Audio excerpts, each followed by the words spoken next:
दोस्तों, ये कहानी पूरी तरह से काल्पनिक है और केवल मनोरंजन के लिए बनाया गया है। और इस कहानी में किसी भी व्यक्ति, नाम, उत्पाद या वास्तविकता का अपमान नहीं किया गया है। अगर आप लोग हमारे प्रम नॉवल चैनल पर नए हैं तो वीडियो को लाइक और चैनल को सब्सक्राइब जरूर करें, ताकि हम आप तक ऐसी वीडियो पहुंचाते रहें। अगर एपिसोड में कहीं कोई गलती होती है तो आप हमें कमेंट करें, हम उसे दोबारा अपलोड करेंगे। धन्यवाद। आप देख रहे हैं a girl bullied by cruel devil, episode 11, don't be gentle किस दिल। कायरव की धमकी सुन जॉय की सांसें गले में अटक जाती है। उसकी मासूम बेबी के साथ 20 बॉडीगार्ड। नो नहीं, वो ऐसा नहीं होने देगा। इतना सोच जल्दी से कहता है, I will do as per your instructions boss. उद्धरण चिन्ह। कायरव सर्द आवाज में कहता है, इंस्ट्रक्शंस क्या दूं? कभी किया नहीं है तूने, मगर प्रोसेस तो जानता है ना। और हाँ, एक चीज का ध्यान रखना, इस लड़की की चीखों में बहुत दर्द होना चाहिए। And I know you won't disappoint मी। कायरव की बात सुन सारा जो जोर से रोने लगती है, तभी जॉय आगे बढ़ सारा के कंधे पर अपना हाथ रखता है। अब आगे सारा, जो बेसुध सी होकर रो रही थी, अपने कंधों पर किसी के सख्त हाथों की छुअन महसूस कर पीछे मुड़ती है। जॉय सारा का मासूम चेहरा अपने हाथों में थाम अपनी आंखों से ही कहता है, छोटे बच्चे रोते नहीं। उद्धरण चिन्ह। सारा भले ही बहुत दर्द में हो, उसकी आंखों में आंसू होने के बावजूद भी जॉय की बात समझ जाती है। पर उसकी बात समझने का क्या फायदा? उसकी इज्जत के चिथड़े होने वाले थे आज रात। सारा के दिल पर क्या बीत रही है, ये शब्दों में बयान कर पाना मुश्किल है। अभी एक हैवान से हारू ने बचाया है उसे। जॉय की आंखें भी हल्की नम हो चुकी थी सारा का दर्द देखते हुए। सारा अपनी आस भरी नजरों से एक बार कायरव की ओर देखती है। क्या पता इस हैवान का दिल पिघल जाए सारा का दर्द देखने के बाद। मगर सारा नहीं जानती, कायरव एक शैतान है, उसे किसी के दर्द से फर्क नहीं पड़ता सिवाय अपने भाइयों के। कायरव सारा की मासूम काली आंसुओं से सनी आंखें देखकर उनमें खुद को छोड़ देने की रिक्वेस्ट देख वो तिरछा मुस्कुराते हुए गुस्से में चिल्लाता है, Joy get out, I will call those bodyguards. उद्धरण चिन्ह। कायरव की बात सुन जॉय अपना रोना मुश्किल से रोकते हुए कहता है, सॉरी बॉस, मैं करता हूँ। इतना कह अपनी ब्लैक शर्ट को फाड़ते हुए निकाल देता है। ऐसा नहीं है, जॉय को बहुत जल्दी है सारा को अपना बनाने की। उसे पता है उसका बॉस किस हद तक पागल है। कायरव को बहुत गुस्सा आता है जब कोई उसकी बात टालता है। अपने गुस्से में कायरव सामने वाले की जान ले लेता है, बिना किसी गिल्ट के। The whole process should be very painful, understood? I want here painful voice. Kairav कहता है रोती हुई सारा को एकटक देखते हुए। सारा के आंसू देख उसे कोई फर्क नहीं पड़ता है। सारा अगर उसकी छुई मुई हुई तो भी कायरव कोई दया दिखाने के मूड में नहीं था। उसके शैतानी दिमाग पर सारा की मासूमियत का असर हो रहा है, ये महसूस कर कायरव का गुस्सा बढ़ चुका था। सारा जैसी 2 कौड़ी की लड़की उसके दिमाग के साथ खेलेगी और वो उसे छोड़ देगा। दिमाग के साथ ही खेल सकती है, इस शैतान के पास तो दिल है नहीं। बिल्कुल नहीं, कायरव सारा को बर्बाद करेगा और उसकी बर्बादी अपनी आंखों से देखेगा। कायरव खुद से, मैं खुद भी तो कर सकता हूँ इस लड़की को बर्बाद। कायरव अपनी सोच में गुम हो जात है। वो खुद सारा को नोचेगा तो सारा उसके नीचे दर्द से तड़पते हुए ही बिस्तर पर ही दम तोड़ देगी। मगर कायरव जानता है, छुई मुई लड़की के साथ उस रात जबरदस्ती करने के बाद कायरव की रातों की नींद उड़ी हुई है। उस लड़की की चीखें उसे रात भर सोने नहीं देती है। उस लड़की का नाजुक मुलायम बदन याद कर कायरव का दिमाग उसके साथ बगावत करता था। वो वापस किसी लड़की के हाथों खुद के बॉडी और दिमाग को हैंडल नहीं करना चाहता था, इसलिए ये काम जॉय को सौंपता है। कायरव जॉय की आंखें देख समझ चुका था, जॉय सारा से प्यार करने लगा है, इसलिए अपने ही प्यार के साथ जबरदस्ती करना किसी भी इंसान के लिए किसी मौत से कम नहीं होगा। इसलिए कायरव जॉय को चूज करता है, सजा की तौर पर। May be I just wanna be yours, I wanna be yours, I wanna be used. आपने ये गाना नहीं सुना तो फिर कुछ नहीं सुना। Smile with a hello. नरुत नेट अपने सीक्रेट रूम से निकलते हुए दरवाजा बंद करते हुए ये गाना गुनगुना रहा था। बड़े भैया किसको याद करके गाना गुनगुना रहे हो? जुनत बोला नरुत को घूरते हुए। नरुत नेट सकपकाते हुए कहता है, न नहीं, किसी को नहीं, कुछ काम था छोटे। उद्धरण चिन्ह। एलेक्स भाई के दोस्त का मैसेज रिसीव हुआ, कह रहा था भाई पहुंचे नहीं अब तक। जुनत की बात सुन नेट शॉक हो जाता है। एलेक्स छोटा बच्चा नहीं है, यही कहीं होगा, इतना सोच दोनों रिलैक्स हो जाते हैं। दोनों बातें करते हुए काउच पर बैठ जाते हैं। व्हाट दी एफसी के? जुनत बोला अपने बाल नाचते हुए। नेट हैरानी में पूछता है, व्हाट हैपन? उद्धरण चिन्ह। वो आ रहे हैं, he will be back tomorrow after 2 years। जुनत चाहते हुए बोला। उसकी बात सुन नेट भी बहुत खुश हो जाता है। दोनों जल्दी से एक दूसरे को गले लगा लेते हैं। जीनी की हरकत महसूस कर एलेक्स की जान हलक में अटक जाती है। अपनी कमजोरी पर जीनी के हाथ महसूस कर एलेक्स थोड़ी देर खुद को कंट्रोल करता है। वही जीनी के चेहरे के भाव बहुत अजीब थे, जो समझ पाना मुश्किल था। एलेक्स अपना कंट्रोल अब तक गवा चुका था, इसलिए जल्दी से जीनी को अपने नीचे पलट उसके दोनों गालों को चूमता है और अचानक जीनी के गुलाबी होठों पर अपने हल्के गुलाबी होंठ रख देता है। जीनी तो बहुत शॉक हो गई थी, वो 2 मिनट तक कुछ रिएक्ट नहीं कर पाती। वही एलेक्स तो किसी और दुनिया में पहुंच चुका था। जीनी को मुंह न खोलता देख एलेक्स उसके गले के नीचे जोर से दबाव बनाता है। एक चीख के साथ जीनी का मुंह खुलता है और एलेक्स उसे बहुत डीप किस करने लगता है। उसका बस चले तो आज जीनी ले होठों को खा जाएगा। उसकी पहली किस इतनी यूनिक होगी उसने सोचा नहीं था। वही जीनी की भी पहली किस थी। वो एलेक्स को खुद से दूर हटाने की बहुत कोशिश करती है, मगर वो जरा भी नहीं हिलता। एलेक्स जीनी के निचले होंठ को किसी कैंडी की तरह चूस रहा था। जीनी के होंठ उसे पागल बना चुके थे। जीनी को पाने की तड़प और बढ़ चुकी थी। जीनी से दूर होते हुए एलेक्स अपना बेल्ट खोल देता है, जो देख जीनी की हालत बहुत खराब हो जाती है। क्याई रव के विला में सारा कब से अपनी नजरें झुकाकर फुट फुट कर रो रही थी। जॉय की मस्कुलर बॉडी देखने की हिम्मत तक नहीं होती उसकी। जॉय अपनी पेंट अब तक उतार चुका था। न जाने कितने खून किए हैं आज तक उसने। इतना बड़ा हैवान होने के बावजूद आज उसके हाथ कांपे थे पेंट उतारते वक्त। सारा की मासूमियत, उसका दर्द जॉय के दिल को हजारों टुकड़ों में तोड़ रहे थे। सारा आखिरी बार अपनी हिम्मत जुटाते हुए कायरव की और अपनी आस भरी नजरों से देखते हुए हाथ जोड़कर कहती है, प्लीज मुझे छोड़ दो। सारा को इतना रोता गिड़गिड़ाता देख कायरव को कोई फर्क नहीं पड़ता। वही जॉय की आंखों से आंसू बह रहे थे। कायरव खुद से, नहीं, इसके आंसू मुझे नहीं पिघला सकते। इतना सोच हाथों की मुट्ठियां कस लेता है। सारा अभी भी रोते हुए खुद को छोड़ देने की भीख मांग रही थी। कायरव अपनी खतरनाक आवाज में कहता है, Joy it's a last chance, don't be gentle with her. फिर सारा की ओर देखते हुए गुस्से में कहता है, तेरे नीचे मर भी जाए तो भी इसे छोड़ना मत, अपना काम अच्छे से पूरा करना। कायरव की बात सुन सारा डर के मारे कांपने लगी थी। जॉय 17 साल का था तब से कायरव के साथ है, उसके लिए काम कर रहा है। कायरव के साथ बहुत लॉयल है वो। एक बार कायरव की जान बचाई है जॉय ने, इसलिए अभी तक जिंदा है। कायरव का ऑर्डर था फीमेल बॉडीगार्ड के साथ आएगी सारा, मगर जॉय ने नजरअंदाज किया। फिर भी कायरव ने उसे जिंदा छोड़ दिया। सारा कुछ समझ पाती इससे पहले जॉय उसे कंधे से पकड़ बेड पर फेंक देता है। सारा डरते हुए पीछे होने लगती है। जॉय को ऐसे देख उसे और डर लगने लगता है। सारा रोते हुए कायरव की ओर देखकर कहती है, आप चाहे तो मुझे थप्पड़ मार लीजिए, मेरा गाल जला देना, मुझे जान से मार दो, पर ये सब मैं सह नहीं पाऊंगी। स्प्रिम्स, कायरव बहुत जोर से चिल्लाया। कायरव की बात समझ जॉय अपने कांपते हाथों से एक थप्पड़ सारा के गाल पर मारता है। सारा एक चीख के साथ धड़ाम से बिस्तर पर गिर जाती है। जॉय के हाथों का थप्पड़ वो बेचारी सह नहीं पाती। वही कायरव को सुकून तो मिलता है सारा की चीख सुन। वो तिरछा मुस्कुराते हुए खिड़की के पास चला जाता है ताकि सारा की बर्बादी अपनी आंखों से अच्छे से देख सके। कायरव, विहान दोनों बहुत बड़े शैतान हैं, उन्हें किसी के जीने मरने से फर्क नहीं पड़ता। सारा रोते हुए अपनी सुनी आंखों से जॉय को देखती है। उसने अब चिल्लाना बंद कर दिया था। वो बस एक टक जॉय को देख रही थी, जो रोते हुए सारा को नीचे से बेपर्दा कर चुका था। सारा को जिंदा लाश की तरह पड़ा देख कायरव दोबारा चिल्लाया, स्प्रिम्स। उद्धरण चिन्ह। चटाक, दोबारा एक थप्पड़ की आवाज के साथ सारा का चेहरा एक और मुड़ जाता है। कायरव गुर्रा कर कहता है, डू राइट नाउ। उद्धरण चिन्ह। जॉय अपनी आंसुओं से सनी आंखों से एक बार कायरव की और बड़ी उम्मीद से देखता है। माना जॉय सारा से प्यार करने लगा था, मगर उसकी मर्जी के बिना हम बिस्तर होना उसे अंदर से हजार मौत मार रहा था। जॉय का बस चलता तो वो अपने हाथ को अभी जला देता। कायरव जॉय को देखते हुए एक टेढ़ी स्माइल देता है, जैसे कह रहा हो, उसको बर्बाद कर। कायरव का इशारा जॉय समझ जाता है। वो एक बार सारा को देखता है, जो अपने पैर मोड़कर तकिए में मुंह धंसाकर फुट फुट कर रो रही थी। तभी एक चर की आवाज उस रूम में गूंजती है। क्या होगा सारा के साथ? कौन आ रहा है जिसकी बात जुनत कर रहा है? कौन है विहान की ब्लूबेरी? किसने हमला किया सन के ऊपर? सवाल बहुत है, जवाब जानने के लिए सुनते रहिए a girl bullied by cruel devils, सिर्फ हमारे यूट्यूब चैनल के। एपिसोड 12, सारा का दर्द। इसके पहले वाले चैप्टर में लाइक कमेंट करने में कंजूसी मत करना दोस्तों, नहीं तो नेक्स्ट चैप्टर देने की इच्छा मर जाएगी मेरी। अब तक हमने देखा, जॉय अपनी आंसुओं से सनी आंखों से एक बार कायरव की और बड़ी उम्मीद से देखता है। माना जॉय सारा से प्यार करने लगा था, मगर उसकी मर्जी के बिना हम बिस्तर होना उसे अंदर से हजार मौत मार रहा था। कायरव जॉय को देखते हुए एक टेढ़ी स्माइल देता है, जैसे कह रहा हो, उसको बर्बाद कर।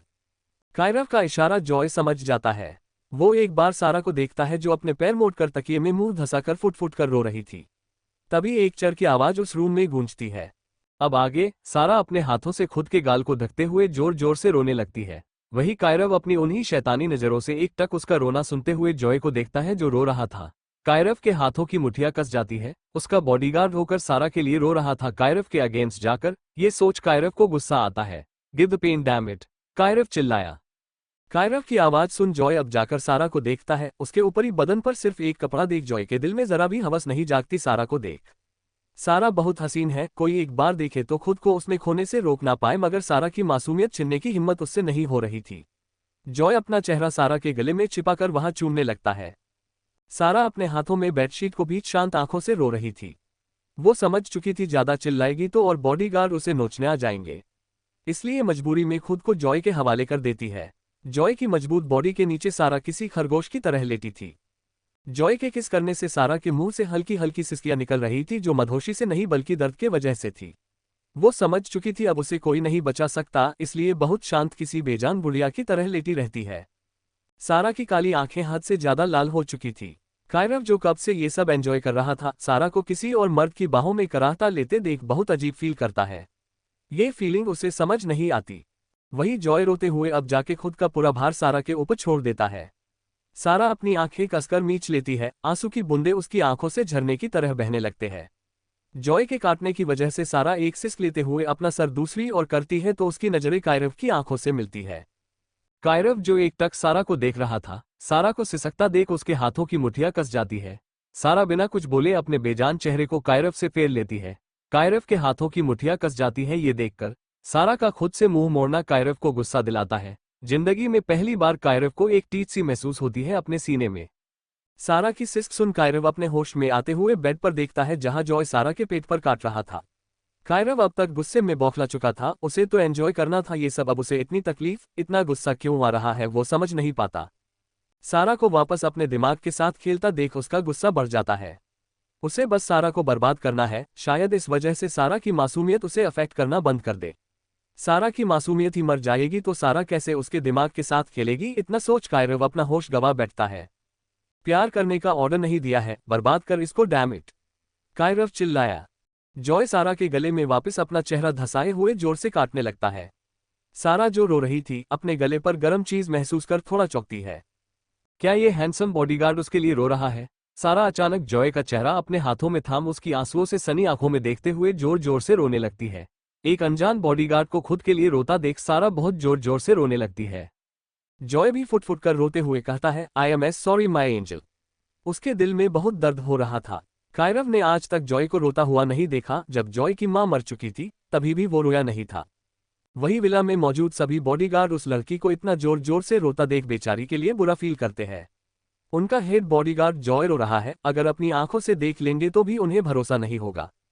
वहीं दूसरी ओर एलेक्स जेनी से दूर होते हुए अपनी बेल्ट खोल चुका था। जीनी के हाव भाव अब बिल्कुल बदल चुके थे। वो मदहोशी में एलेक्स को बोनेट पर लिटा उसे यहाँ वहां छूते हुए खड़ा करने के बाद उसके कान में कहती है, अब मेरी बारी बेबी प्रोमिस पूरा करने की। बेबी प्रोमिस, तुम चलने की हालत में भी नहीं रहोगे। इतना कह एलेक्स के कान को जोर से काट लेती है।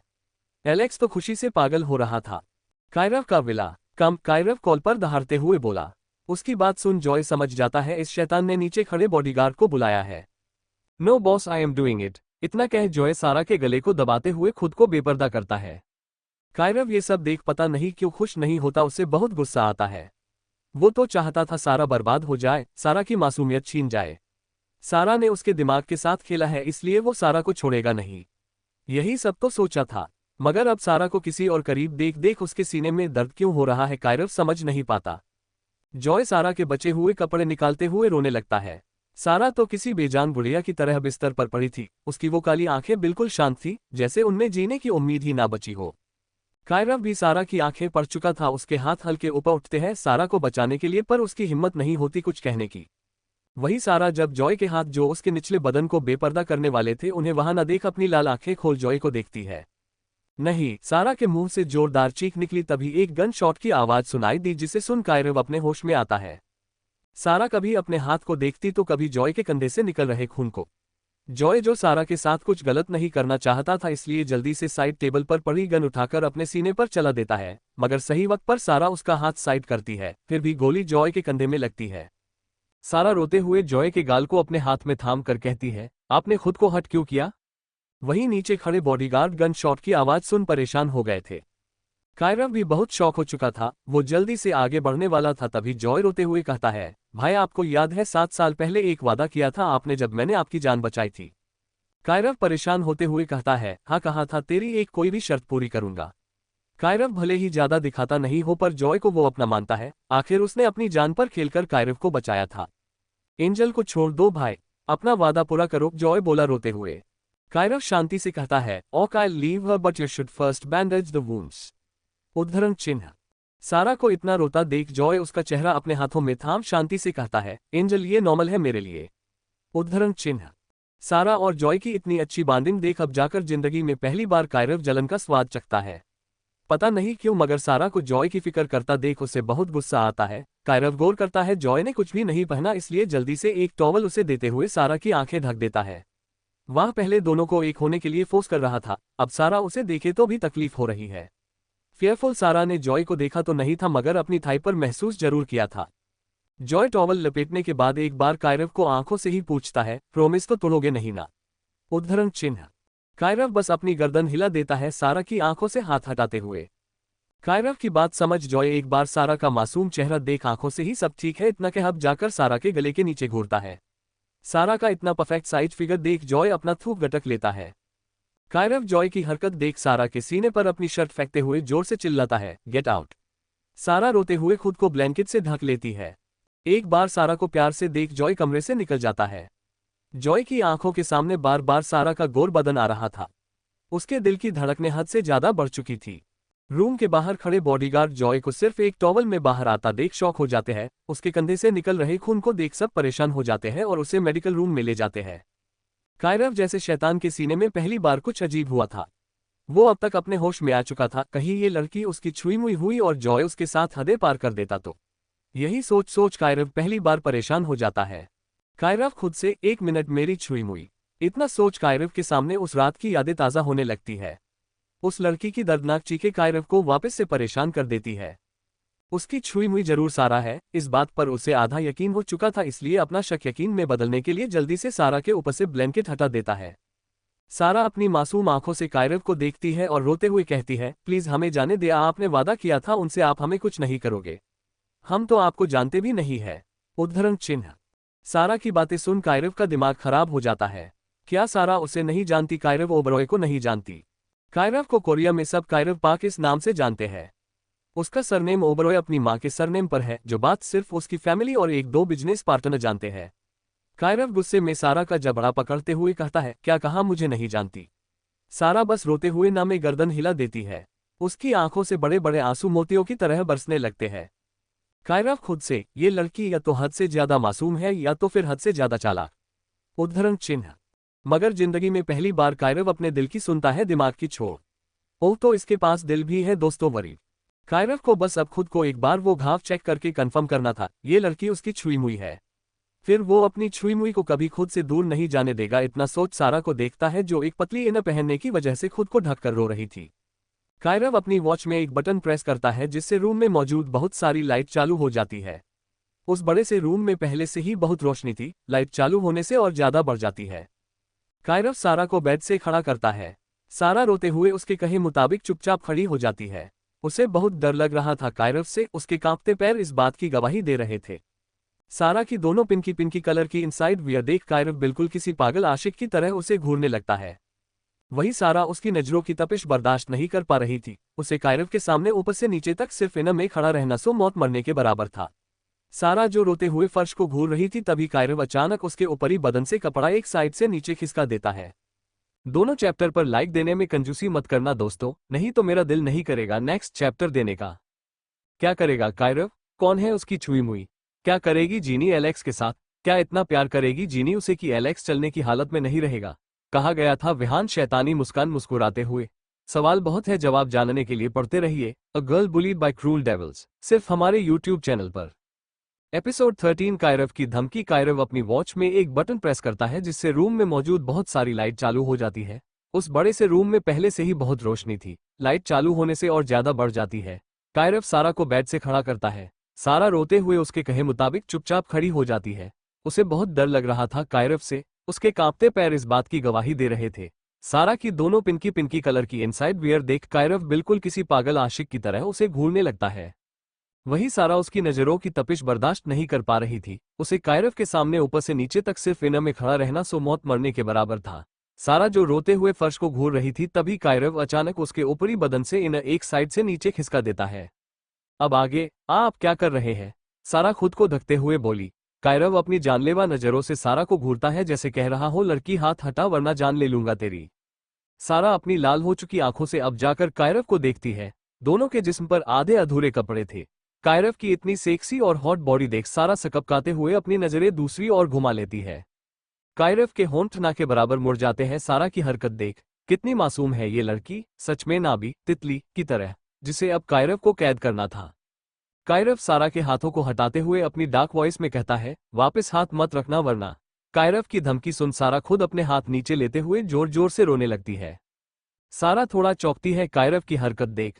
कायरव ने बस आधे ही कपड़े नीचे खिसकाए थी जिससे वो टैटू या जख्म देख सके, मगर सारा ये बात नहीं समझ पाती। कायरव की धड़कनें बढ़ चुकी थी। उसकी छुई मुई को उस रात के बाद कायरव आज अच्छे से देखने वाला है। कायरव अपने कांपते हाथ देख चौंक जाता ही उसके हाथ जिंदगी में पहली बार कांप रहे थे। उसकी 2 सालों की तड़प, उसकी छुई मुई आज उसके सामने है। कायरव सारा का चेहरा अपने हाथों में थाम अपनी उसी डरावनी आवाज में कहता है, तू 2 साल पहले भाग गई थी छुई मुई, मेरा चैन छीन कर। अब तेरी सजा भी उतनी ही दर्दनाक होगी। सारा रोते हुए कायरव की आंखों में देखते हुए कहती है, हम आपको जानते तक नहीं है सर, प्लीज हमें जाने दीजिए। शट अप, कायरव गुर्राया सारा के बाल अपनी मुट्ठी में भींच। उस रात भले ही तेरी मर्जी नहीं थी, पर तू मुझे छोड़कर भाग कैसे गई? क्या कहा तो मुझे नहीं जानती? मैं वही इंसान हूं जिसने तुझे नोचा था। तूने मुझे पागल बना दिया है उस रात के बाद से।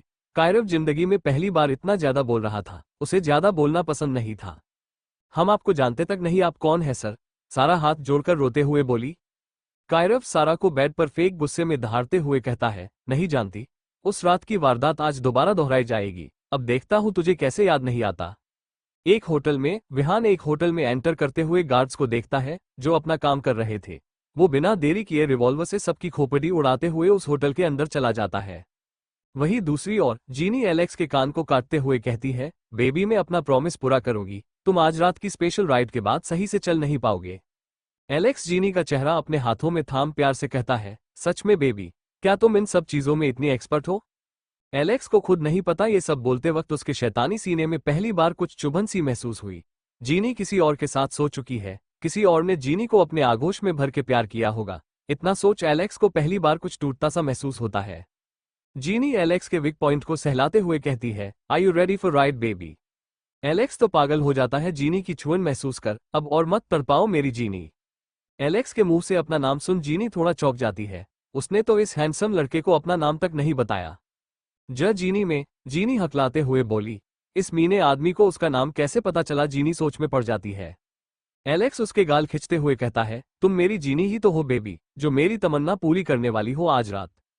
एलेक्स जीनी के चेहरे की हवाया उड़ी हुई देख उसके गालों को चूमते हुए कहता है, हाँ तुम मेरी मैजिकल जीनी और मैं तुम्हारा जुजू। एलेक्स की बात सुन पहली बार जीनी को थोड़ा डर लगता है, क्योंकि एलेक्स की आंखों में खुद के लिए एक सनक देख जीनी अपना थूक गटक लेती है।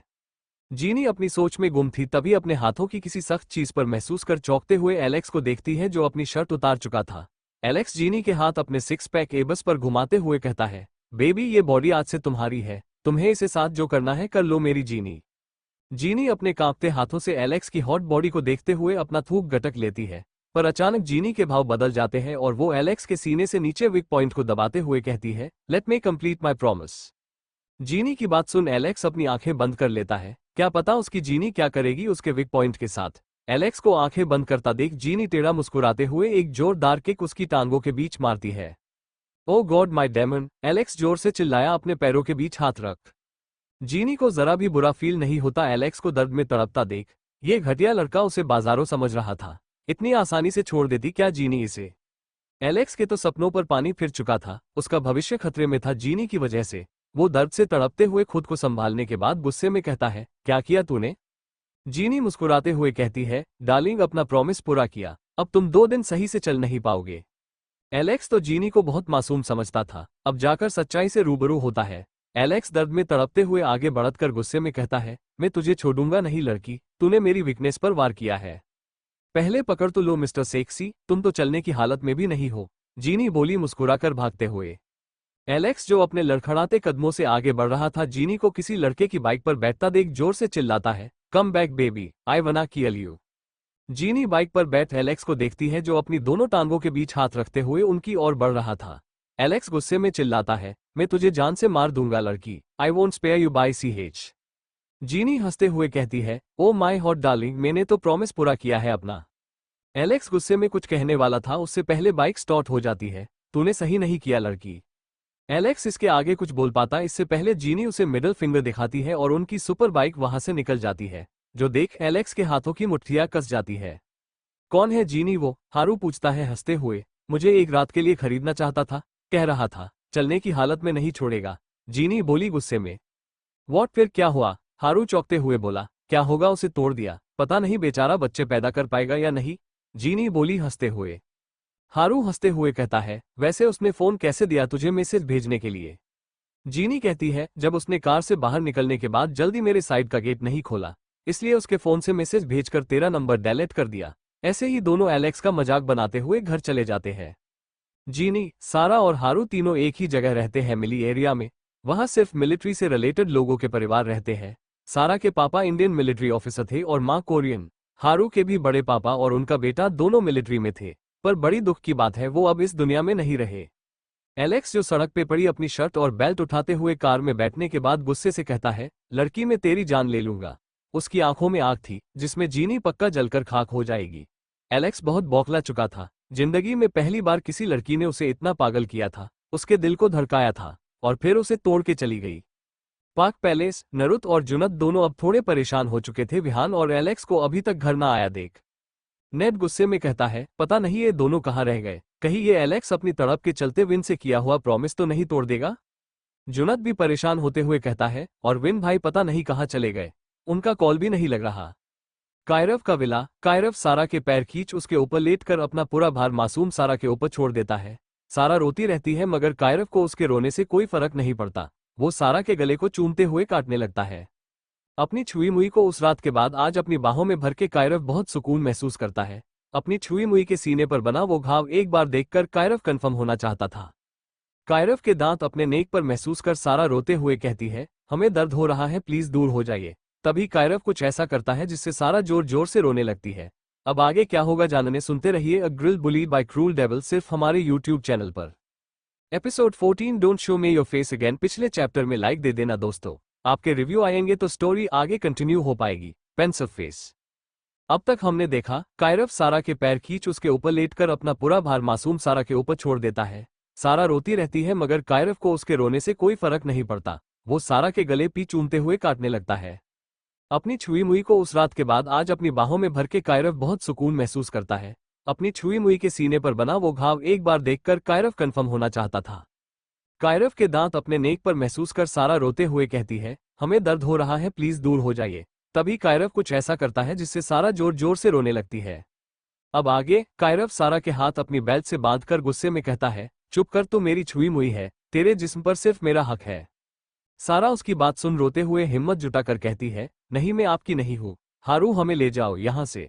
आखिरी बात कहते वक्त सारा की आंखों में एक उम्मीद थी कि उसका हारू उसे बचा लेगा। चटाक, एक जोरदार थप्पड़ सारा के गाल पर मारने के बाद कायरव गुस्से में चिल्लाता है, चुप कर वरना जान ले लूंगा तेरी छुई मुई। तेरे मुंह से किसी और आदमी का नाम कैसे निकला? सारा के मुंह से किसी और मर्द का नाम सुनकर कायरव के गुस्से की कोई हद नहीं होती। सारा के लिए कायरव के मजबूत हाथों का थप्पड़ बर्दाश्त करना बहुत मुश्किल होता है। सारा रोते हुए अपने गाल को पकड़कर बेहिसाब दर्द के साथ कहती है, आप हमें मार डालिए। चुप, मेरे सामने जबान मत चला। तू मरेगी तो भी मेरी मर्जी से और जिएगी भी तो सिर्फ मेरी मर्जी से। तेरी सांसों पर, इस नायाब जिस्म पर सिर्फ मेरा हक है। इतना बोल कायरव सारा के गले के नीचे चूमने लगता है।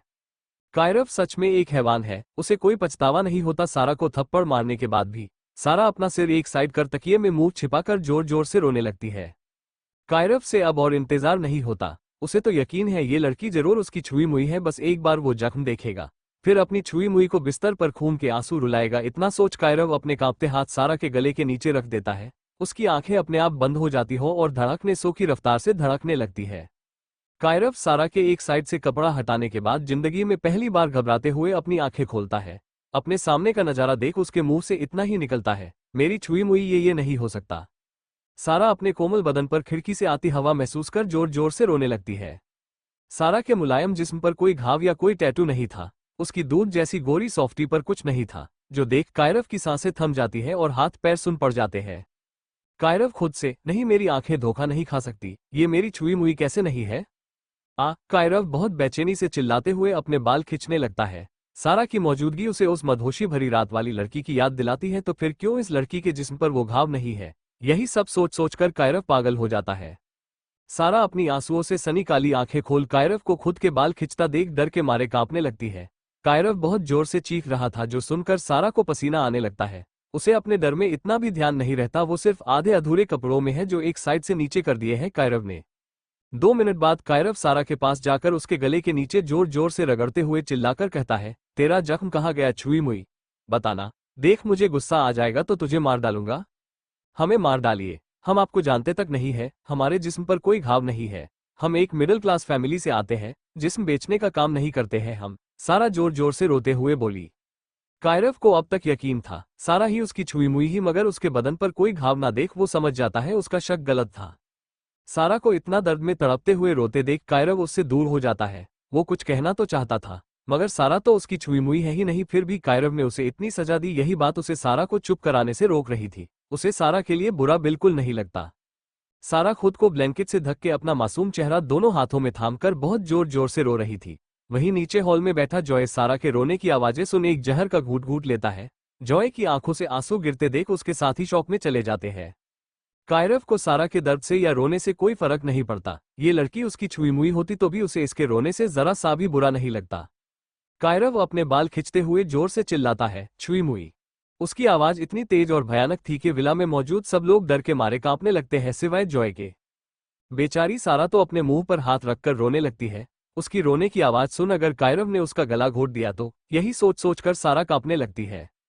कायरव अपनी जेब से एक एनक्लेट पायल निकाल उसे चूमते हुए खिड़की के पास खड़ा होकर 2 साल पहले की वो रात याद करने लगता है। फ्लैशबैक होटल स्टारलाइट, रात 3 बजे कायरव एक रूम में एंटर होता है तो उसे बहुत घबराहट और चक्कर से महसूस होते हैं। अपनी बॉडी में एक आग जलती सी महसूस कर वो समझ जाता है उसे ड्रग दिया गया है, और किसने दिया है शायद ये बात भी उसे पता थी। कायरव का फोन भी उस आदमी ने गायब कर दिया था जो खुद उसका बाप मिस्टर पार्क था। कायरव अपने सारे कपड़े उतारकर लाइट चालू करने जाता है, मगर दरवाजा खुला हुआ देख उसे बंद करने वाला था। तभी उस अंधेरे कॉरिडोर से किसी की पायल की आवाज सुन उसके जलते हुए सीने में ठंडक सी महसूस होती है। वो पायल की आवाज किसी मीठे गाने की तरह उसके कानों में घुल रही थी। कायरव एक बॉक्सर पहने हुए ही उस सुनसान कॉरिडोर में थोड़ा सा आगे बढ़ता है। उस कॉरिडोर में बहुत अंधेरा था। ऑफ कोर्स सिर्फ पार्क फैमिली के लिए ये फ्लो है, इसलिए यहाँ अंधेरा होना जायज है। डेविल ब्रदर्स के इंस्ट्रक्शंस जो थे। कायरव को वो पायल की आवाज बहुत सुकून दे रही थी। वो थोड़ा आगे बढ़ किसी नाजुक चीज से टकरा जाता है जिससे उसके हाथ उस लड़की के छोटे छोटे सीने से छू जाते हैं। कायरव के दिल में जिंदगी में पहली बार किसी लड़की को पाने की ख्वाहिश जागती है, वो भी इस कदर के वो बिना कुछ सोचे समझे जिस लड़की का चेहरा तक उसे दिखाई नहीं देता उसे कमरे में ले जाकर बेड पर पटक देता है। कायरव दरवाजा तक बंद नहीं करता, उसे बस इस एनक्लेट वाली लड़की के जिस्म में खुद के जिस्म को उलझाना था। वो लड़की अपनी लड़खड़ाती आवाज में धीरे से छोड़ देने को कहती है, मगर कायरव किसी भेड़िए की तरह उसके ऊपर हावी हो जाता है। कायरव बिना देरी किए उस लड़की के जिस्म से सारे कपड़े अलग करने के बाद खुद को भी बेपर्दा करते हुए बिना किसी भी प्लेजरफुल एक्टिविटी किए बिना उस लड़की के नायाब जिस्म में दाखिल हो जाता है।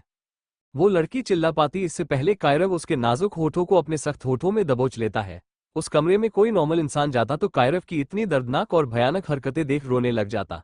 कमरे में इतना अंधेरा होने की वजह से वो लड़की भी शायद कायरव का चेहरा नहीं देख पाती। आज तक बहुत लड़कियों ने कायरव और विहान को फंसाना चाहा उनका रुतबा और हॉट बॉडी देखकर, मगर दोनों ने सबको नर्क के दर्शन करा दिए। पर यह लड़की जिसका चेहरा भी कायरव देख नहीं पाया, उसके कोमल जिस्म को नोचने में उसे बहुत मजा आ रहा था।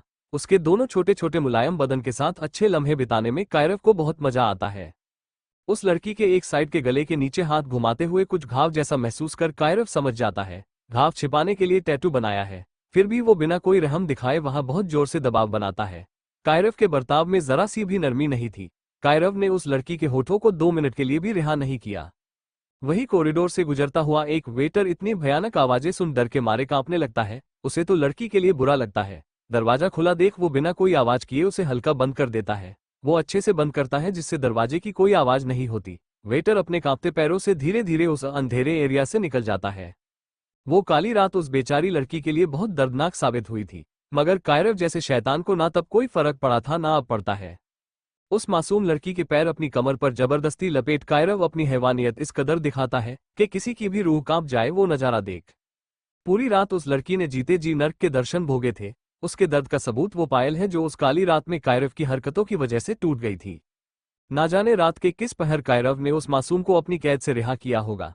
कायरव तो किसी पागल सनकी की तरह उस लड़की को नींद में भी दबोचे हुए था। प्रेसेंट कायरव एनक्लेट अपनी जेब में रखते हुए पीछे मुड़ कर सारा को देखता है, जो खुद को खुद में समेटे बेहिसाब रो रही थी। कायरव को एक चुभन हो रही थी अपने शैतानी सीने में। ये लड़की उसकी छुई मुई नहीं है, ये सोच सोच कर कायरव पागल हो रहा था। उसे समझ नहीं आता उसकी तड़प तो छुई मुई के लिए है, फिर छुई मुई को छोड़ वो इस लड़की के बारे में क्यों सोच रहा है। क्या ये मासूम लड़की उसके दिमाग के साथ खेल रही है? पर ये तो कायरव का नाम तक नहीं जानती। इतना सोच कायरव को गुस्सा आता है। अपनी शर्ट सारा के मुंह पर फेंकने के बाद कायरव जोर से चिल्लाता है, get out and remember one thing, don't show me your face again. ये बात कहते हुए पता नहीं क्यों कायरव को जिंदगी में पहली बार बहुत हल्की चुभन अपने सीने में महसूस होता है। कायरव सारा से अपनी पीठ मोड़कर खिड़की से बाहर चांद को देखने लगता है। सारा कायरव की बात सुन जल्दी से उस शर्ट को पहनने के बाद अपने लड़खड़ाते कदमों से बेड से नीचे उतरती है। एक बार कायरव की ओर देखकर सारा बिना कोई आवाज किए धीरे धीरे उस रूम से निकल रही थी। अपने सामने उस बॉडीगार्ड की लाश पड़ी देख सारा के मुंह से एक चीख निकल जाती है। वो फिर भी अपने कांपते पैरों से जल्दी जल्दी सीढ़ियों से नीचे चली जाती है। कायरव उसकी चीख सुन खुद से कहता है, माई इनोसेंट फेरी। तभी कुछ सोच खुद से, what rubbish, she isn't mine, she is nothing to me. Hall में बैठे सभी बॉडीगार्ड की नजर सारा पर जाती है तो उनकी आंखें बड़ी बड़ी हो जाती है। इतनी सुंदर अप्सरा उन जैसे हैवानों के अड्डे पर क्या कर रही है? सारा को अपने बॉस की शर्ट पहने देख तो उनकी हैरानी का कोई ठिकाना ही नहीं रहता। उनका बॉस पहली बार किसी लड़की के साथ देखा गया है, ऊपर से अपनी शर्ट भी उसे दे रखी है। वही सारा जब नीचे आती है अपने सामने जॉय को देख हल्का मुकुरा देती है। तभी जॉय की नजर भी उस पर पड़ते हैं। वो दौड़कर सारा को गले लगाते हुए पूछता है, एंजल तुम ठीक तो हो ना? सारा के होठों के किनारे से खून निकलता देख जॉय को बहुत बुरा लगता है। इतनी मासूम बच्ची पर उसके बॉस को जरा भी दया नहीं आई होगी क्या? जॉय की बात सुन सारा बस हाँ में गर्दन हिला देती है। सारा को इतनी रात में ऐसे सिर्फ एक शर्ट में घर भेजना जॉय को अच्छा नहीं लगता, इसलिए अपनी कार से उसे छोड़ने जाता है। कायरव जो खिड़की से देखते हुए एक टक सारा के बाहर आने का इंतजार कर रहा था। उसकी सोच के मुताबिक जॉय सारा को घर छोड़ने जा रहा था। ये देख उसका जबड़ा कस जाता है। सारा डरी सहमी सी जॉय के पीछे चल रही थी। कायरव किसी भेड़िए की तरह सारा को घूर रहा था। तभी उसकी नजर एक बॉडीगार्ड पर जाती है जो अपनी आंखों में बेहिसाब हवस लिए सारा को ताड़ रहा था। 2 बार गन शॉट की आवाज सुन सारा अपनी जगह पर खड़े खड़े कांपने लगती है। उसकी नजर बॉडीगार्ड पर जाती है जिसकी दोनों आंखों में गन की बुलेट उतर चुकी थी। सारा डरते हुए उस ओर देखती है जहां से बुलेट फायर हुई थी। कायरव को किसी पागल शैतान की तरह हाथों में रिवॉल्वर घुमाते देख सारा की आंख से एक बूंद आंसू निकल जाती है। सच में ये इंसान नहीं हैवान है। बिना किसी गिल्ट के एक आदमी को मार डाला, उसकी आंखें फोड़ दी। जॉय के लिए ये नॉर्मल था। वो सारा को अपने पीछे आने का कहता है। सारा की नजरें जब कायरव की उन खूंखार नजरों से मिलती है, वो जल्दी से अपना चेहरा उससे फेर लेती है, जो देख कायरव को बहुत गुस्सा आता है। ये लड़की तो उसको जानती भी नहीं है, ये तो उसका नाम तक नहीं जानती। कायरव भी इसे नहीं जानता तो फिर क्यों ये लड़की उसकी छुई मुई नहीं है? ये बात जानकर कायरव को गुस्सा आ रहा है। कायरव एक टक विला के पार्किंग एरिया में जाती हुई सारा की पीठ देखते हुए खुद से कहता है, you are nothing to me. ये बात कायरव खुद को समझाने के लिए कहता है शायद। सारा की मासूमियत उसके दिल में जगह बना रही थी, ये मानने के लिए वो तैयार नहीं था। कायरव पाक इतना बड़ा नाम है और सारा उसे जानती तक नहीं, यही सोच सोचकर कायरव का दिमाग खराब हो रहा था। वही सारा जो धीरे धीरे आगे बढ़ रही थी, अपने आंसू बेरहमी से पोंछते हुए खुद से कहती है, आप सच में एक हैवान है मिस्टर कायरव ओबरॉय। सारा की आंखों में एक अजीब सा दर्द था जो समझ पाना बहुत मुश्किल है। सारा जब तक जॉय के साथ विला के बाहर चली नहीं जाती, कायरव उसे एक टक घूरता है। वो ब्लैक हुडी वाला शख्स जिम्मी को बहुत दर्दनाक तरीके से मौत के घाट उतारने के बाद कमरे में मौजूद वीडियो रिकॉर्डर देखता है, जिसमें सारा के साथ संग वो घटिया हरकत करने की कोशिश कर रहा था। ब्लैक हुडी वाला शख्स जिसकी आंखें तक दिखाई नहीं देती, वो बिना देरी किए जिम्मी के लैपटॉप से वो वीडियो कॉलेज की ऑफिशियल वेबसाइट पर अपलोड करने के बाद वीडियो रिकॉर्डर अपनी जेब में रखते हुए खिड़की की ओर मुड़ जाता है। उसे देख पाना बहुत मुश्किल था, बहुत अंधेरा था इसलिए, मगर उसकी हुडी पर एक छोटा सा पांडा बना हुआ था। कैसे जानती है सारा कायरव का नाम फेयरफुल? कौन है पांडा जो सबके पीछे हाथ धोकर पड़ा है? कैसी रहेगी सारा और बाकी 4 डेविल ब्रदर्स की मुलाकात? कौन ही कायरव की छुई मुई?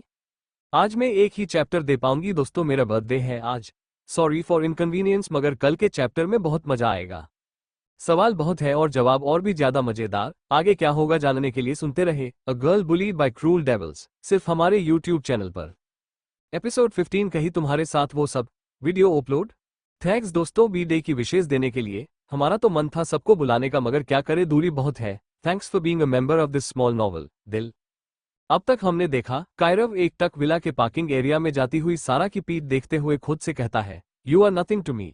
ये बात कायरव खुद को समझाने के लिए कहता है शायद।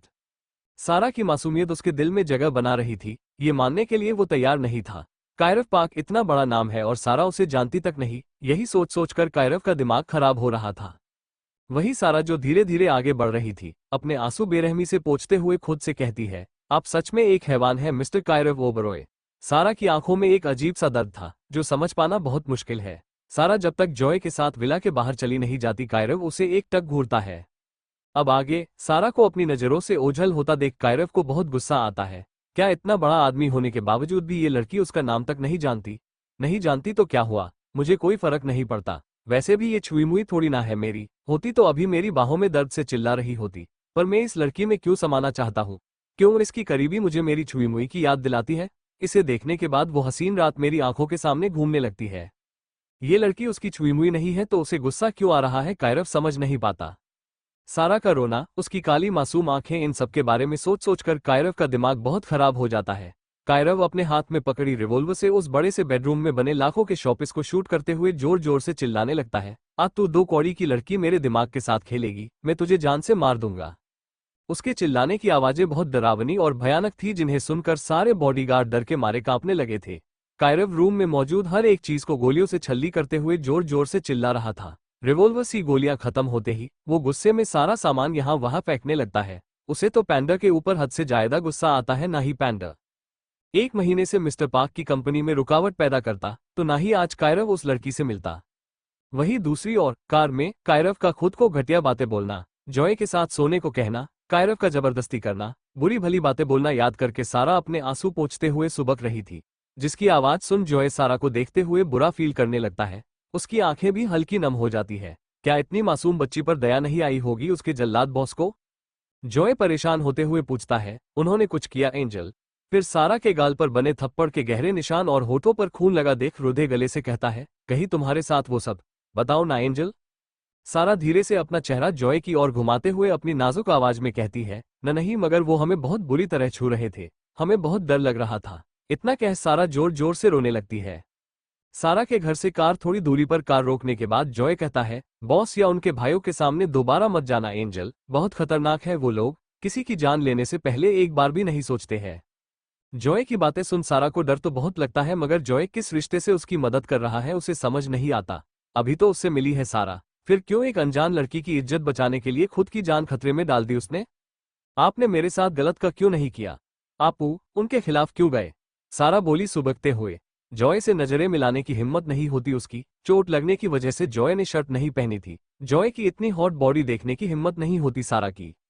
जॉय बोला, तुम भरोसा करोगी? फिर थोड़ा रुकने के बाद कहता है, आई लव यू एंजल, तुम्हें पहली बार देखा तभी से प्यार करने लगा हूँ। इतना कह जॉय सारा को देखता है जो डरते हुए उसे देख रही थी। हाँ हम जा रहे हैं, थैंक यू सर। इतना कह सारा लड़खड़ाते कदमों से कार से भाग जाती है।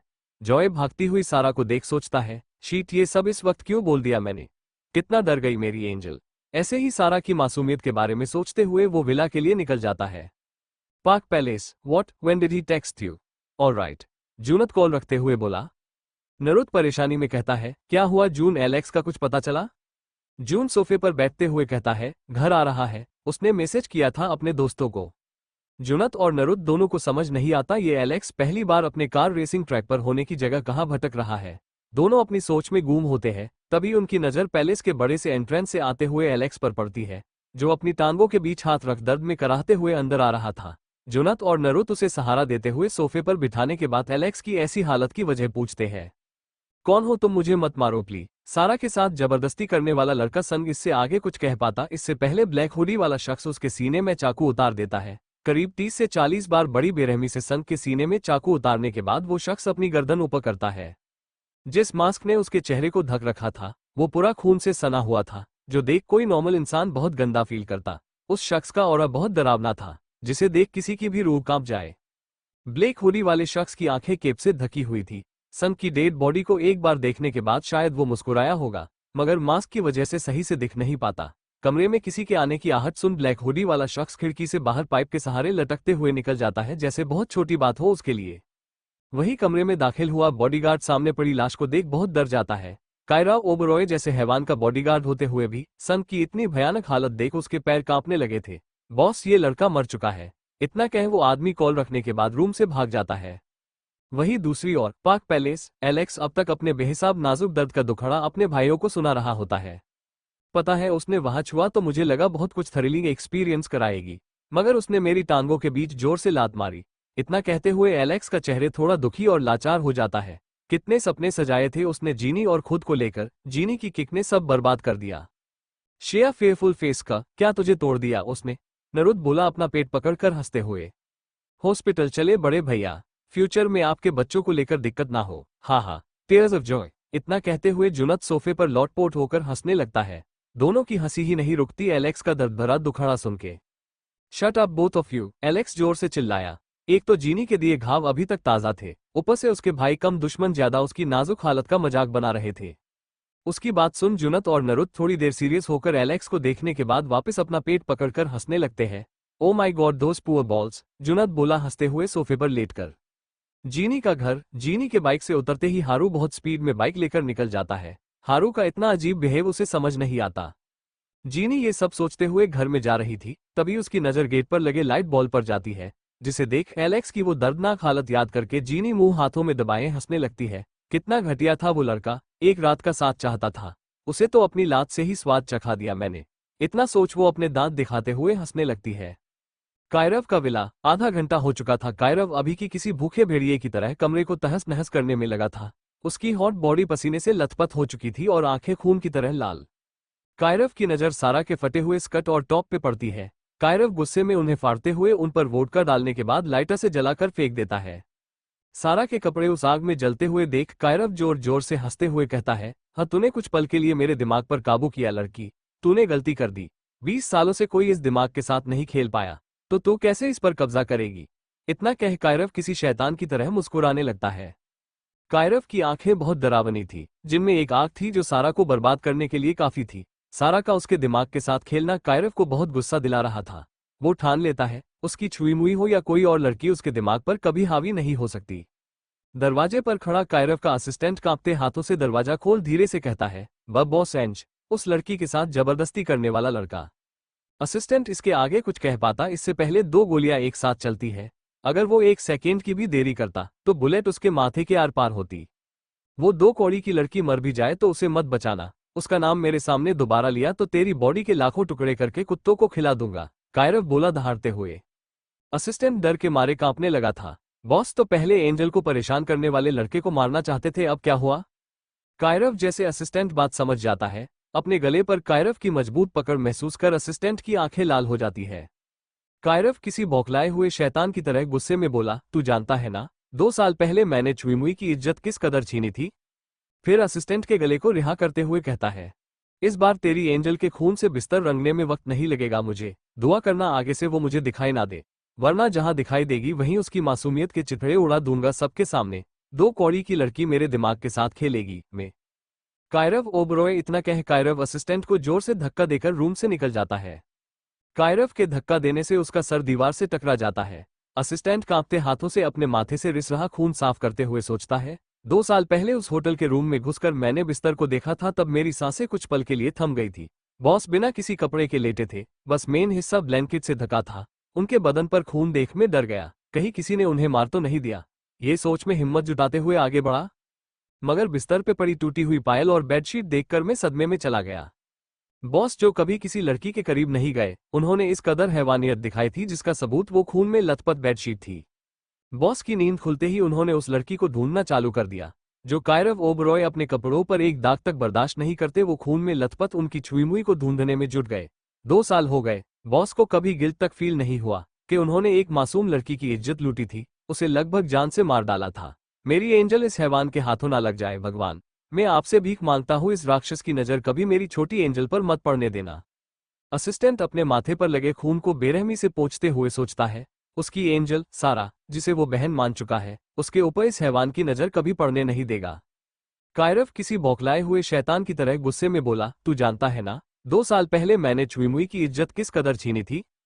फिर असिस्टेंट के गले को रिहा करते हुए कहता है, इस बार तेरी एंजल के खून से बिस्तर रंगने में वक्त नहीं लगेगा मुझे, दुआ करना आगे से वो मुझे दिखाई ना दे, वरना जहां दिखाई देगी वहीं उसकी मासूमियत के चिथड़े उड़ा दूंगा सबके सामने। 2 कौड़ी की लड़की मेरे दिमाग के साथ खेलेगी मैं।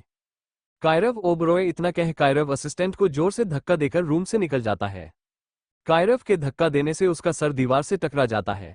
असिस्टेंट कांपते हाथों से अपने माथे से रिस रहा खून साफ करते हुए सोचता है, 2 साल पहले उस होटल के रूम में घुसकर मैंने बिस्तर को देखा था, तब मेरी सांसें कुछ पल के लिए थम गई थी। बॉस बिना किसी कपड़े के लेटे थे, बस मेन हिस्सा ब्लैंकेट से ढका था। उनके बदन पर खून देख मैं डर गया, कहीं किसी ने उन्हें मार तो नहीं दिया। ये सोच में हिम्मत जुटाते हुए आगे बढ़ा, मगर बिस्तर पे पड़ी टूटी हुई पायल और बेडशीट देखकर मैं सदमे में चला गया। बॉस जो कभी किसी लड़की के करीब नहीं गए, उन्होंने इस कदर हैवानियत दिखाई थी जिसका सबूत वो खून में लथपथ बेडशीट थी। बॉस की नींद खुलते ही उन्होंने उस लड़की को ढूंढना चालू कर दिया, जो कायरव ओबरॉय अपने कपड़ों पर एक दाग तक बर्दाश्त नहीं करते। वो खून में लथपथ उनकी छुई मुई को ढूंढने में जुट गए। 2 साल हो गए, बॉस को कभी गिल्ट तक फील नहीं हुआ कि उन्होंने एक मासूम लड़की की इज्जत लूटी थी, उसे लगभग जान से मार डाला था। मेरी एंजल इस हैवान के हाथों ना लग जाए भगवान, मैं आपसे भीख मांगता हूँ, इस राक्षस की नजर कभी मेरी छोटी एंजल पर मत पड़ने देना। असिस्टेंट अपने माथे पर लगे खून को बेरहमी से पोंछते हुए सोचता है, उसकी एंजल सारा, जिसे वो बहन मान चुका है, उसके ऊपर इस हैवान की नजर कभी पड़ने नहीं देगा।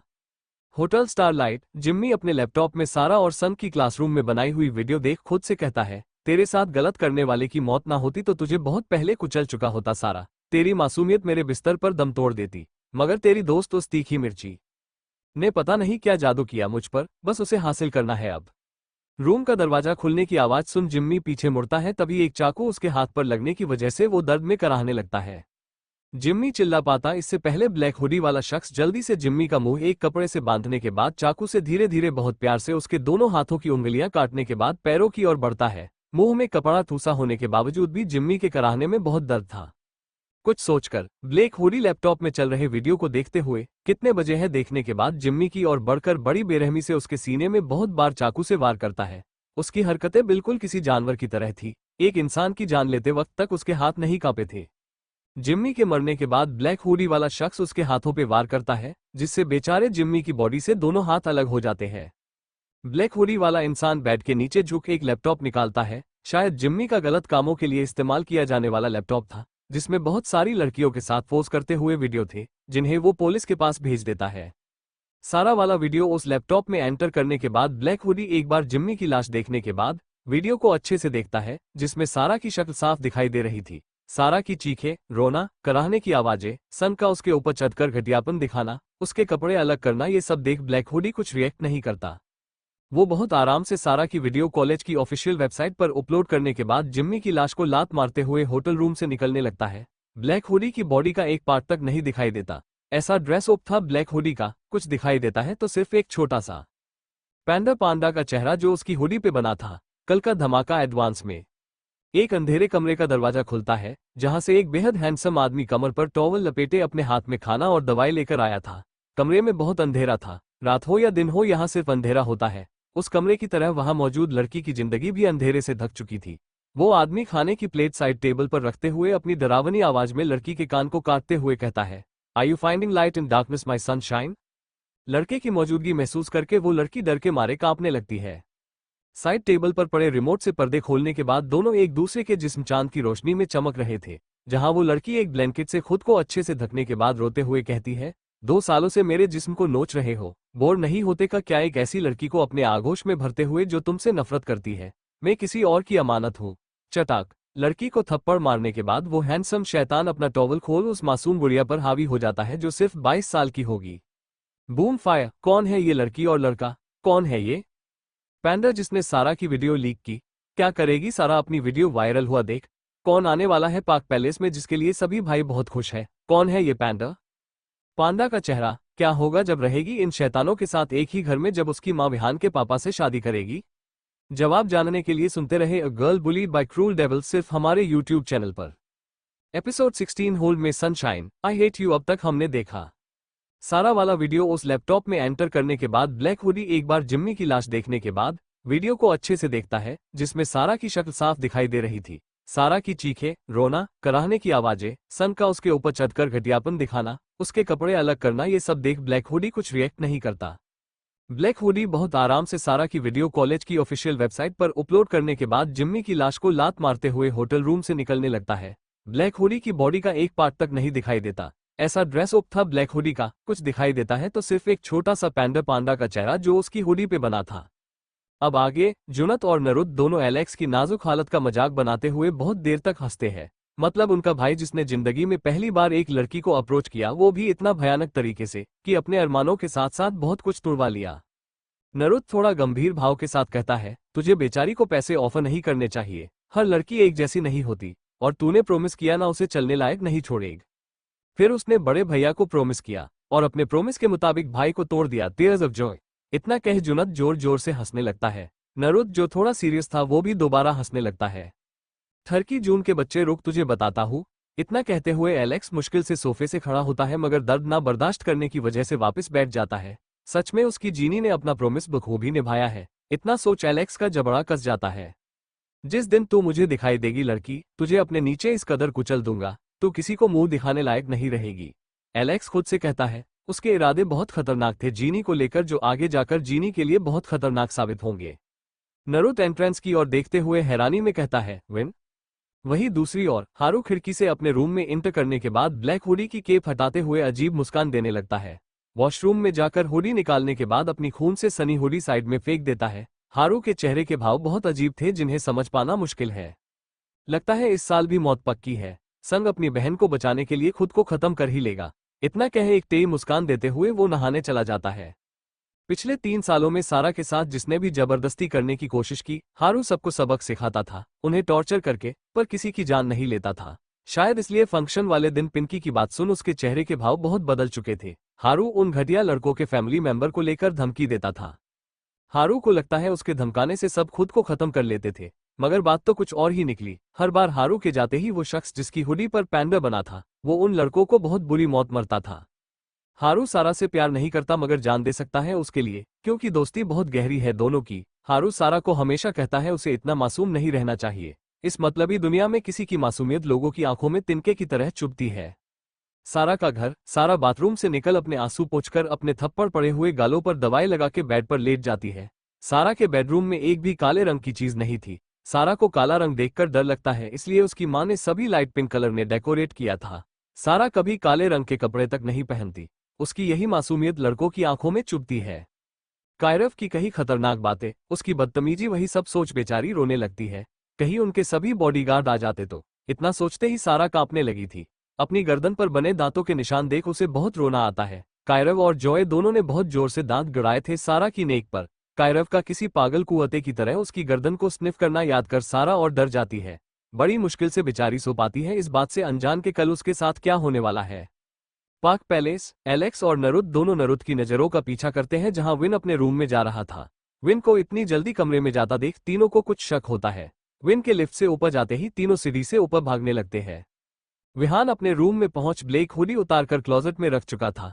अपने भाइयों के कदमों की आहट सुन वो नामे सिर हिला देता है, जैसे उसे पता था वो जरूर आएंगे। नरुद और जुनत रूम में घुसने के बाद विन को घूर घूर कर देखने लगते हैं। भाई आपकी नेक पर खून, जुनत विहान की ओर बढ़ते हुए बोला। तभी एलेक्स भी लड़खड़ाते कदमों से रूम में दाखिल होते हुए बोला, क्या हुआ भाई, किसको मारा आपने आज? उनकी बातें सुन विहान के होंठ हल्के मुड़ जाते हैं। उसकी छोटी मुस्कान भी बहुत कातिल थी, जिसे कोई लड़की देखे तो अपना दिल हारने से रोक नहीं पाएगी। तीनों की सोच के मुताबिक विहान से कोई जवाब ना मिलने की वजह से वो उस बड़े से रूम में बने काउच पर बैठ जाते हैं। अपने ऊपर किसी की जलती नजरों की तपिश महसूस करके तीनों विहान की ओर देखते हैं जो अपनी आंखों से अंगारे बरसाते हुए उन्हें घूर रहा था।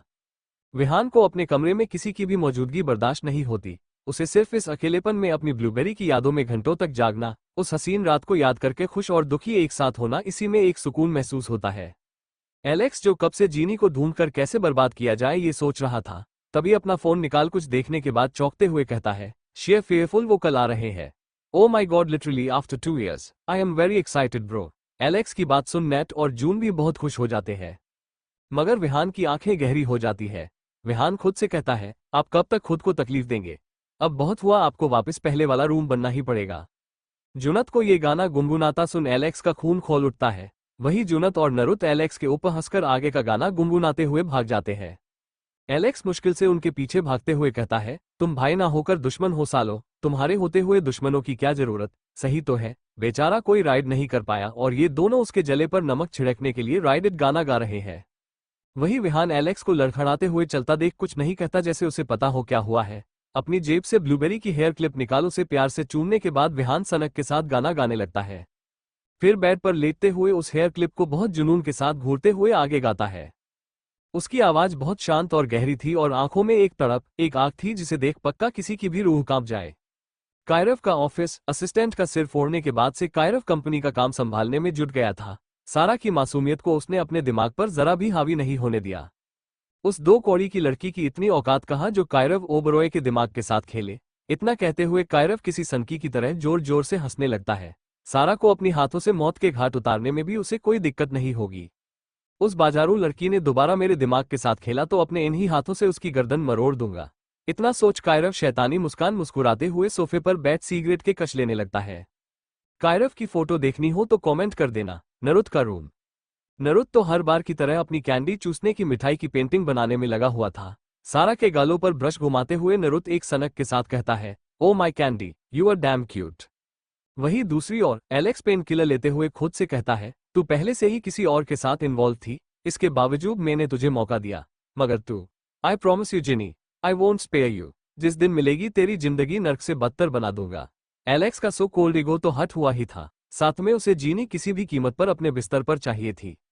जुनत का रूम। जून अपने फोन में एक फोटो ओपन करके कहता है, बहुत हुआ रूम। 2 साल पहले आप बिना किसी से कुछ बताए थाईलैंड शिफ्ट हो गए अयुमी दीदी की मौत के बाद। अब और नहीं, आपको जल्दी आना होगा।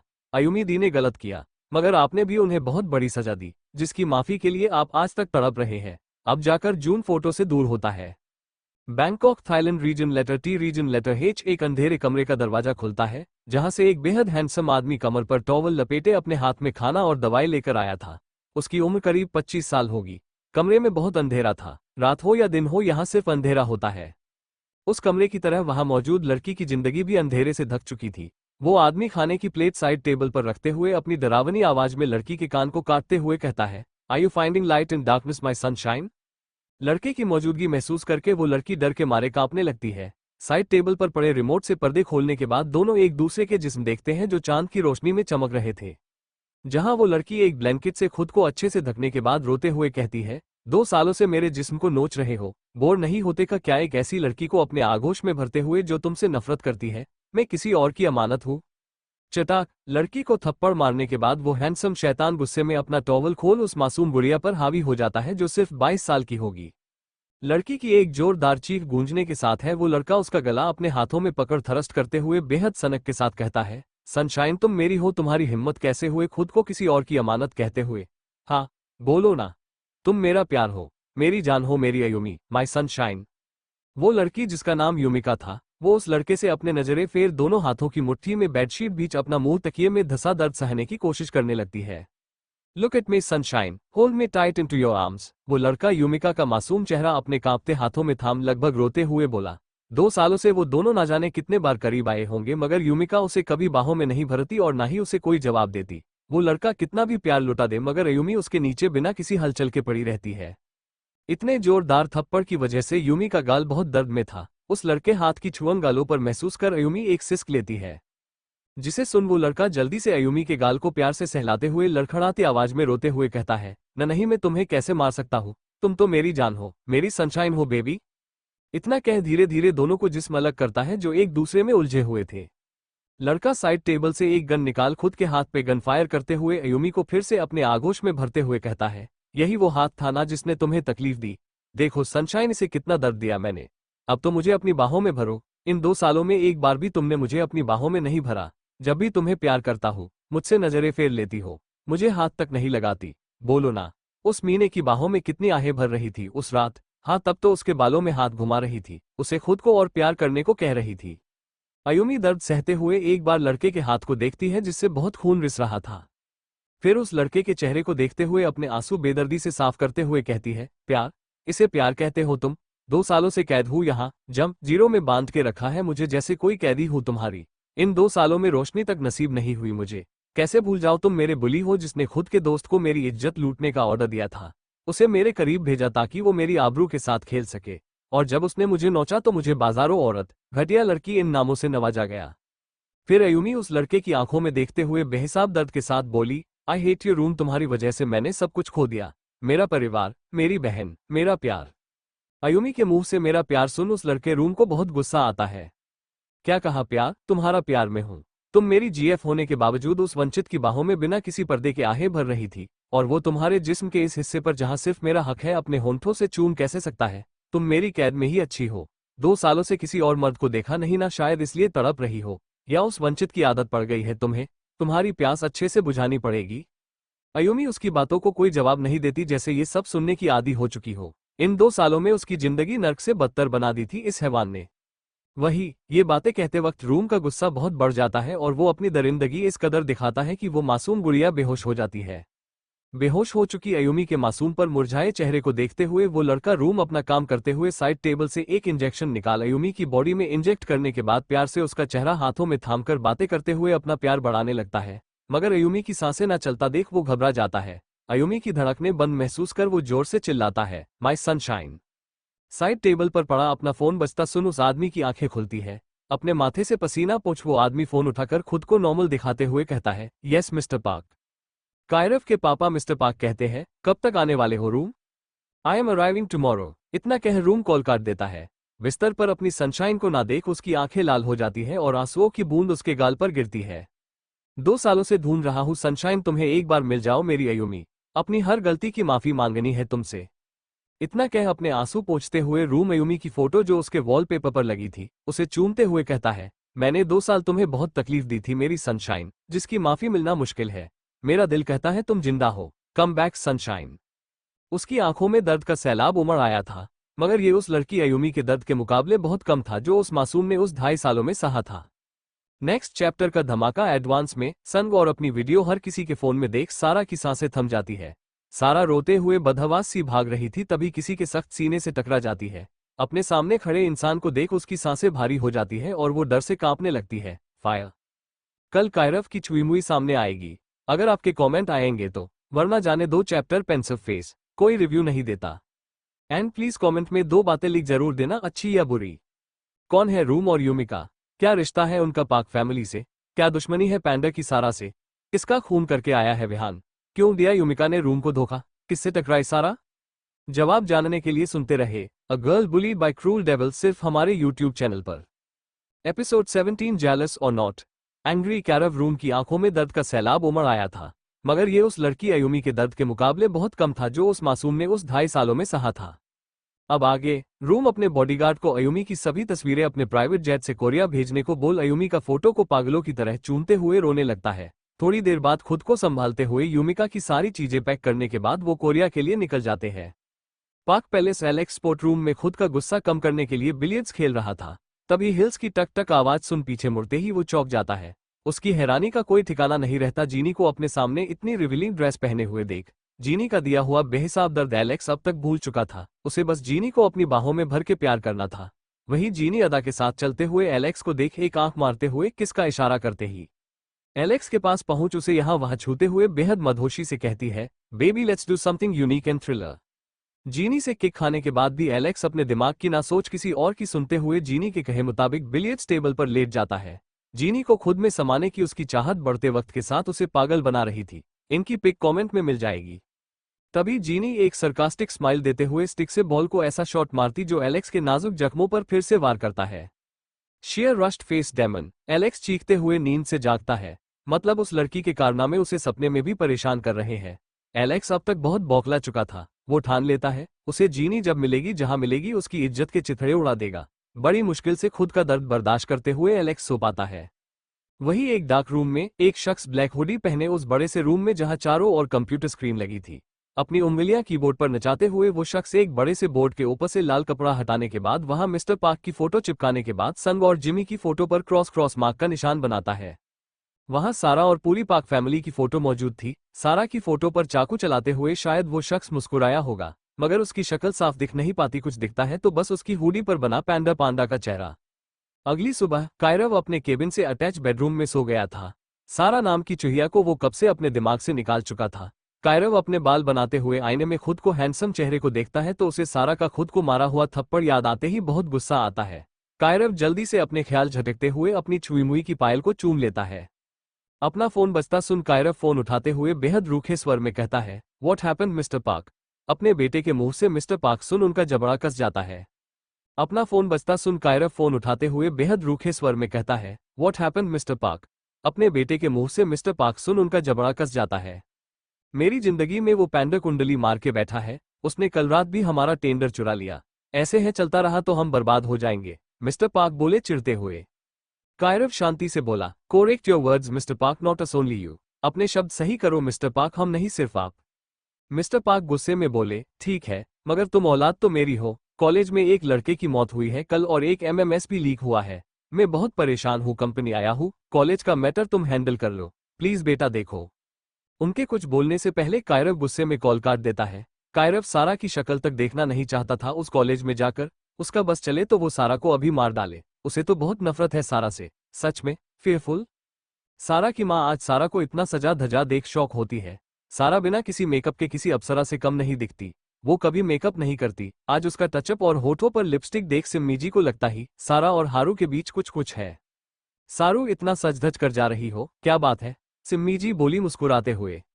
सारा खुद जानती है कायरव और जॉय के दिए हुए थप्पड़ के निशान छिपाने के लिए किया है। मुश्किल से बहुत सारे बहाने देने के बाद माँ आज आखिरी दिन है कॉलेज का, फिर कल से 2 महीनों के लिए छुट्टियां, फिर मास्टर्स का लास्ट ईयर। इतना कह सारा जल्दी से घर के बाहर निकल हारू का वेट करते हुए तितलियों को निहारते हुए उनसे बातें करने लगती है। तुम्हें पता है कल हमारे साथ बहुत बुरा हुआ, अगर उनके बॉडीगार्ड या वो हमारे साथ कुछ करते तो हम खुद को खत्म कर लेते, सारा बोली अपने आंसू पोंछते हुए। सारा, हारू और जीनी तीनों के घर आस पास है। वो एरिया बहुत सुंदर है। सारा को भी हरियाली और तितलियां बहुत पसंद है। सारा को खून से बेहद डर लगता है। लाल रंग देख उसे बेचैनी महसूस होने लगती है। अपनी जेब से फोन निकाल सारा एक फोटो निकाल उसे प्यार से चूमने के बाद रोते हुए कहती है, दिदू बहुत बड़ी सजा दे रहे हो आप हमें, पता नहीं आप कहाँ हो मगर जहां भी हो भगवान करे आप खुश रहो। अब जाकर सारा उस फोटो से दूर होती है। उस फोटो में कोई और नहीं युमिका थी जो सारा के गाल को चूम रही थी। फेयरफुल। हारू के साथ बाइक पर बैठ कॉलेज जाने के बाद सभी लोग सारा को घूर घूर कर देख रहे थे। सारा और हारू दोनों समझ नहीं पाते सब सारा को ऐसे घूर क्यों रहे हैं। मैंने अप्रोच किया तो मुझे रिजेक्ट कर दिया और अब देखो क्लासरूम में सुहागरात मनाई मेरी जान ने। मेरा दिल 1000 टुकड़ों में टूट गया, एक लड़का बोला उदास होते हुए। ये वीडियो आधी क्यों है और सुबह से सन दिखाई नहीं दिया। दूसरा लड़का वीडियो बड़ी है गंदी तरह देखते हुए बोला। अरे हमारी सारू के साथ इतनी हसीन रात बिताने के बाद साहबजादे सो रहे होंगे, एक लड़की बोली खुश होते हुए। सही कहा बहन, बहुत गहरी नींद सो चुका है। सारा सन को खुद से दूर कर रही थी, जिस बात को इन सो कॉल्ड लोगों ने नजरअंदाज कर दिया। उन्हें लगा ये सारा की मर्जी से हुआ था। लोगों के मुंह से ऐसी बातें सुन सारा थर थर कांपने लगी थी। उसे तो समझ नहीं आता ये सब क्या और क्यों कह रहे हैं। सन कोई वीडियो भी बना सकता है, इस बारे में किसी ने सारा ने सोचा तक नहीं था। हारू ने भी सुबह से अपना फोन खोला नहीं था। एक लड़के के हाथ से फोन छीनने के बाद वो दोनों वो वीडियो देखते हैं जिसमें सन सारा के साथ बदतमीजी कर रहा था। सारा वो वीडियो देख खड़े खड़े ही कांपने लगती है और उसकी आंखों से मोतियों की तरह आंसू बहने लगते हैं। सारा से वो वीडियो देखी नहीं जाती। वो बिना कुछ कहे रोते हुए बदहवास सी भागने लगती है। तभी आगे जाकर किसी के मजबूत सीने से टकराने की वजह से सारा रोते हुए अपनी गर्दन उठाकर देखती है, मगर अपने सामने खड़े शख्स को देख उसकी सांसें गले में अटक जाती है और पैर कांपने लगते हैं। सारा गिर पाती इससे पहले वो हैंडसम लड़का सारा को अपनी मजबूत बाहों में थाम लेता है। वही सामने खड़ा हैंडसम लड़का सारा को बड़ी अजीब तरह से देख अपनी एक आईब्राउ रेज करता है, जैसे कह रहा हो लड़की तू यहाँ। सारा उस लड़के की बाहों किसी छोटी गुड़िया की तरह दिख रही थी। सारा उसकी बात समझते हुए धीरे से अपनी गर्दन झुका लेती है। उसकी हिम्मत नहीं होती उस लड़के की आंखों में देखने की। भाई छोड़ो इस बाई सीएच को, इसकी वजह से क्या हुआ था याद है ना? रुको मैं इसका मुंह तोड़ता हूँ। इतना कहते हुए दूसरा लड़का सारा की ओर बढ़ता है। तभी एक शांत आवाज उस कॉरिडोर में गूंजती है, स्टॉप छोटे। अपने बड़े भाई की बात सुन संचित नाम का लड़का सारा को गुस्से में घूरते हुए पीछे हट जाता है। सारा अभी भी किसी खरगोश के बच्चे की तरह उस लड़के की बाहों में कैद थी। रिक्षित भाई छोड़ो इस लड़की को। अपने छोटे की बात सुनने के बावजूद भी रिक्षित सारा को बिना किसी भाव के घूरता है। कॉलेज में मौजूद सभी लड़कियां इन दो हैंडसम बंदों को अपनी थरकी आंखों से ऐसे घूर रही थी जैसे उन्हें कच्चा चबा जाएगी, और ऑपर वर्ड तो उनके मुंह से जाने का नाम ही नहीं लेता। वही कॉरिडोर के एंट्रेंस पर खड़ा कायरव जब सारा को किसी और लड़के की बाहों में देखता है उसका जबड़ा कस जाता है। कल रात इसके ऊपर 2 मर्द चढ़े थे, फिर भी आज इसको तीसरा चाहिए। घटिया लड़की, कायरव ये सोचते हुए खुद से कहता है, मगर वो एक के साथ सोए या 1000 के साथ मुझे क्या? अरे मिस्टर पार्क आप वहां क्यों खड़े हैं, ऑफिस में चलिए सर प्लीज, कॉलेज के डीन हौंफते हुए कहते हैं। जैसे ही उन्हें खबर मिली कायरव आज फिर कॉलेज आ रहा है, डर के मारे उनके पसीने छूटने लगे थे। हारू भी अब तक वहां पहुंच चुका था। मगर सारा का क्या कहना। मिस्टर पार्क नाम सुनकर वो एक बार सामने देखती है तो उसकी सांसें गले में अटक जाती है। कायरव का गुस्से में लाल चेहरा देख उसे पसीने आने लगते हैं और पूरा शरीर डर के मारे कांपने लगता है। वो बिना देरी किए उस रिक्षित नाम के लड़के से दूर होते हुए हारू को सामने से आता देख उसके गले लग जाती है। कायरव को देख कल रात का उसका बिहेव, उसकी हैवानियत याद करके सारा को बहुत डर लग रहा था। उसका कांपता हुआ बदन इस बात की गवाही था। वही कायरव जब सारा को एक लड़के की बाहों से निकल दूसरे लड़के की बाहों में जाता देख गुस्से में पागल हो जाता है। ये लड़की लड़के ऐसे बदलती है जैसे सिम कार्ड बदल रही हो। मगर मुझे क्या, मैंने तो खुद इसे जॉय को दे दिया था। Then why am I feeling so weird. Kairav खुद से लद रहा था। सारा को लेकर उसे ऐसी फीलिंग, जिसे हम जलन कहते हैं, क्यों आती है कायरव समझ नहीं पाता। सारा को वापस अपने दिमाग के साथ खेलता देख कायरव के गुस्से की कोई सीमा नहीं होती। सबके सामने सारा का खून करने में भी उसके हाथ नहीं कांपेंगे, ये उसकी शक्ल से साफ दिखाई दे रहा था। हारू सारा को शांत कराते हुए उसके बालों में हाथ घुमाते हुए सामने देखता है, जहां रिक्षित और संचित खड़े थे। उन्हें देख हारू का जबड़ा कस जाता है। रिक्षित हारू को देख कोई रिएक्ट नहीं करता, मगर संचित गुस्से में हारू की और बड़ उसे पंच मारने को होता है। वो इतना तक ध्यान नहीं देता, उसके पंच की वजह से सारा को भी चोट लग सकती थी। तभी एक गन शॉट के साथ सबके तोते उड़ जाते हैं सिवाय हारू, संचित और रिक्षित के। किसने चलाई गोली? कौन है रिक्षित और संचित जिन्होंने सारा को अपना दुश्मन बनाया है? क्या है युमिका और सारा का रिश्ता और कहाँ है युमिका? सवाल बहुत है और जवाब और भी ज्यादा दिलचस्प, जिन्हें जानने के लिए सुनते रहिए सिर्फ हमारे यूट्यूब चैनल पर। एपिसोड 18 रेड लाइट एरिया नहीं है गुस्सा अब तक। कायरव खुद से लद रहा था। सारा को लेकर उसे ऐसी फीलिंग, जिसे हम जलन कहते हैं, क्यों आती है कायरव समझ नहीं पाता। सारा को वापस अपने दिमाग के साथ खेलता देख कायरव के गुस्से की कोई सीमा नहीं होती। सबके सामने सारा का खून करने में भी उसके हाथ नहीं कांपेंगे, ये उसकी शक्ल से साफ दिखाई दे रहा था। हारू सारा को शांत कराते हुए उसके बालों में हाथ घुमाते हुए सामने देखता है, जहां रिक्षित और संचित खड़े थे। उन्हें देख हारू का जबड़ा कस जाता है। रिक्षित हारू को देख कोई रिएक्ट नहीं करता, मगर संचित गुस्से में हारू की और बड़ उसे पंच मारने को होता है। वो इतना तक ध्यान नहीं देता, उसके पंच की वजह से सारा को भी चोट लग सकती थी। तभी एक गन शॉट के साथ सबके तोते उड़ जाते हैं सिवाय हारू, संचित और रिक्षित के। अब आगे कायरव सारा को किसी और लड़के के साथ इतना चिपका हुआ देख समझ नहीं पाता ये फीलिंग क्या है और इसको क्या नाम दे। क्या इस लड़की को मजा आता है बहुत सारे लड़कों की बाहों में खुद को फेंकने में? और मुझ में क्या कांटे लगे हैं, कितना हैंडसम हूं मैं। जब मैंने इसे बाहों में भरा तो बड़ा चिल्ला रही थी, छोड़ो जाने दो, और अब कितना चिपक रही है उससे। वेट, में क्यों इसके बारे में सोच रहा हूं? सारा की मासूमियत कायरव के दिमाग के साथ खेल रही थी। उसे सारा के ऊपर हद से ज्यादा गुस्सा आने लगता है। कायरव का दिमाग अब तक बहुत खराब हो चुका था, इसलिए वो हवा में बुलेट फायर करते हुए डीन के ऊपर चिल्लाते हुए कहता है, क्या ये कॉलेज ना होकर कोई रेड लाइट एरिया है, जहां ऐसी बेगरत औरतें अपना धंधा अनडिस्को। कायरव गुस्से में क्या बोल रहा है उसे अंदाजा तक नहीं होता। वही बुलेट की आवाज सुन संचित के हाथ रुक जाते हैं, जो हारू को पंच मारने वाले थे। कायरव भाई बहुत हुआ, रिक्षित बोला कायरव की बात काट उसकी ओर देखते हुए। कायरव जो इतनी देर से सारा को किसी और मर्द की बाहों में देख पागल हो रहा था, सारा और हारू को दूर होते देख उसके जलते सीने में एक ठंडक महसूस होती है। कायरव ने रिक्षित और संचित पर गौर ही नहीं किया था। सारा को देखने से फुर्सत मिले तब देखे ना। कायरव की बातें सुन सारा की आंखें झरने की तरह बहने लगी थी। इस आदमी ने कल रात उसकी इज्जत लुटनी चाहिए और आज खुद उसे बाजारू कह रहा है। रिक्षित की बात सुन कायरव एक आईब्राउ रेज करता है, जैसे कह रहा हो, how dare you to interrupt between my words. Sanchit कुछ नहीं कहता, वो वापस सारा को अजीब भाव लिए घूरने लगता है। कायरव सोचता है अगर रिक्षित के डेट से उनके फैमिली और बिजनेस रिलेशन अच्छे नहीं होते और रिक्षित एक वक्त में विहान का जिगरी यार नहीं होता, तो इन दोनों को अच्छा सबक सिखाता। कॉरिडोर अब तक खाली हो चुका था। बुलेट की आवाज सुन डीन डरते हुए कायरव को केबिन की ओर ले जाता है। सारा की नजरें जब जाते हुए कायरव की गहरी नजरों से मिलती है, उसकी लाल आंखें देख वो अपनी नजरें तुरंत झुका लेती है। हारू का गुस्सा तो 7वें आसमान पर था। कॉलेज का ट्रस्टी है तो कुछ भी बकेगा। कायरव के असिस्टेंट ने बहुत कोशिश की, मिस्टर पार्क से बात भी की, वो खुद कॉलेज का मैटर हैंडल कर लेगा, मगर जिस चीज का डर था वही हुआ। उसकी एंजल वापस डेविल की नजरों में आ गई। कायरव को नहीं पता किसकी मौत हुई है और किसका एमएमएस लीक हुआ है, और उसे कोई लेना देना भी नहीं था। रिक्षित और संचित भी सारा को देखते हुए डीन के ऑफिस में निकल जाते हैं। सारा रिक्षित और संचित की ओर देखती है। संचित उसे बहुत गुस्से में घूर रहा था, मगर रिक्षित की आंखें बहुत शांत थी, उनमें कोई भाव नहीं थे। तेरी जान ले लूंगा 2 कौड़ी की लड़की, तेरी वजह से हमें एक रात जेल में बितानी पड़ी थी, संचित बोला। तभी रिक्षित उसका हाथ पकड़ खिंचते हुए ले जाता है। वही हारू तो संचित का मुंह तोड़ने वाला था, मगर सारा उसे रोकते हुए कहती है, उस दिन हमारी गलती थी हारू। सारा तुम्हें डीन सर ने बुलाया है, डीन का चमचा बोला। सारा हारू को तसल्ली देती है, वो सब हैंडल कर लेगी। वही रिक्षित केबिन की ओर जाते हुए उस दिन को याद करता है जब सारा की वजह से उन्हें बहुत परेशानी हुई थी।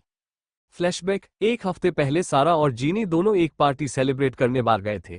सारा को बार जैसी जगह बिल्कुल पसंद नहीं थी, मगर जीनी की अच्छी दोस्त शिवी का बर्थडे था, इसलिए सारा को भी मजबूरी में जाना पड़ा। पार्टी के दौरान शिवी को गायब देख सबको लगता है वो अपने भाइयों के पास गई होगी। जीनी और संचित की बनती नहीं है, इसलिए वो सारा को रास्ता बताकर भेज देती है। सारा जब उस रूम के बाहर पहुंचती वहां एक लड़की की तबीयत खराब होता देख उसे सहारा देने वाली थी।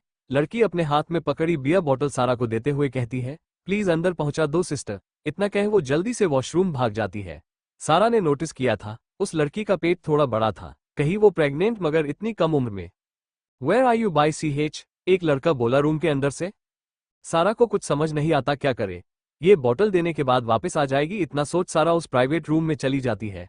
रूम का माहौल बहुत घटिया था। लड़के लड़कियां ड्रग्स लेते हुए अजीब हरकतें कर रहे थे, जो देख सारा कांपने लगी थी। सारा ने स्काई ब्लू कलर की बहुत प्यारी ड्रेस पहनी थी जो उसकी थाई तक ही थी। अपने सामने इतनी प्यारी और हॉट लड़की को देख वहां मौजूद घटिया लड़के सीटी बजाते हुए गंदी बातें कहने लगते हैं।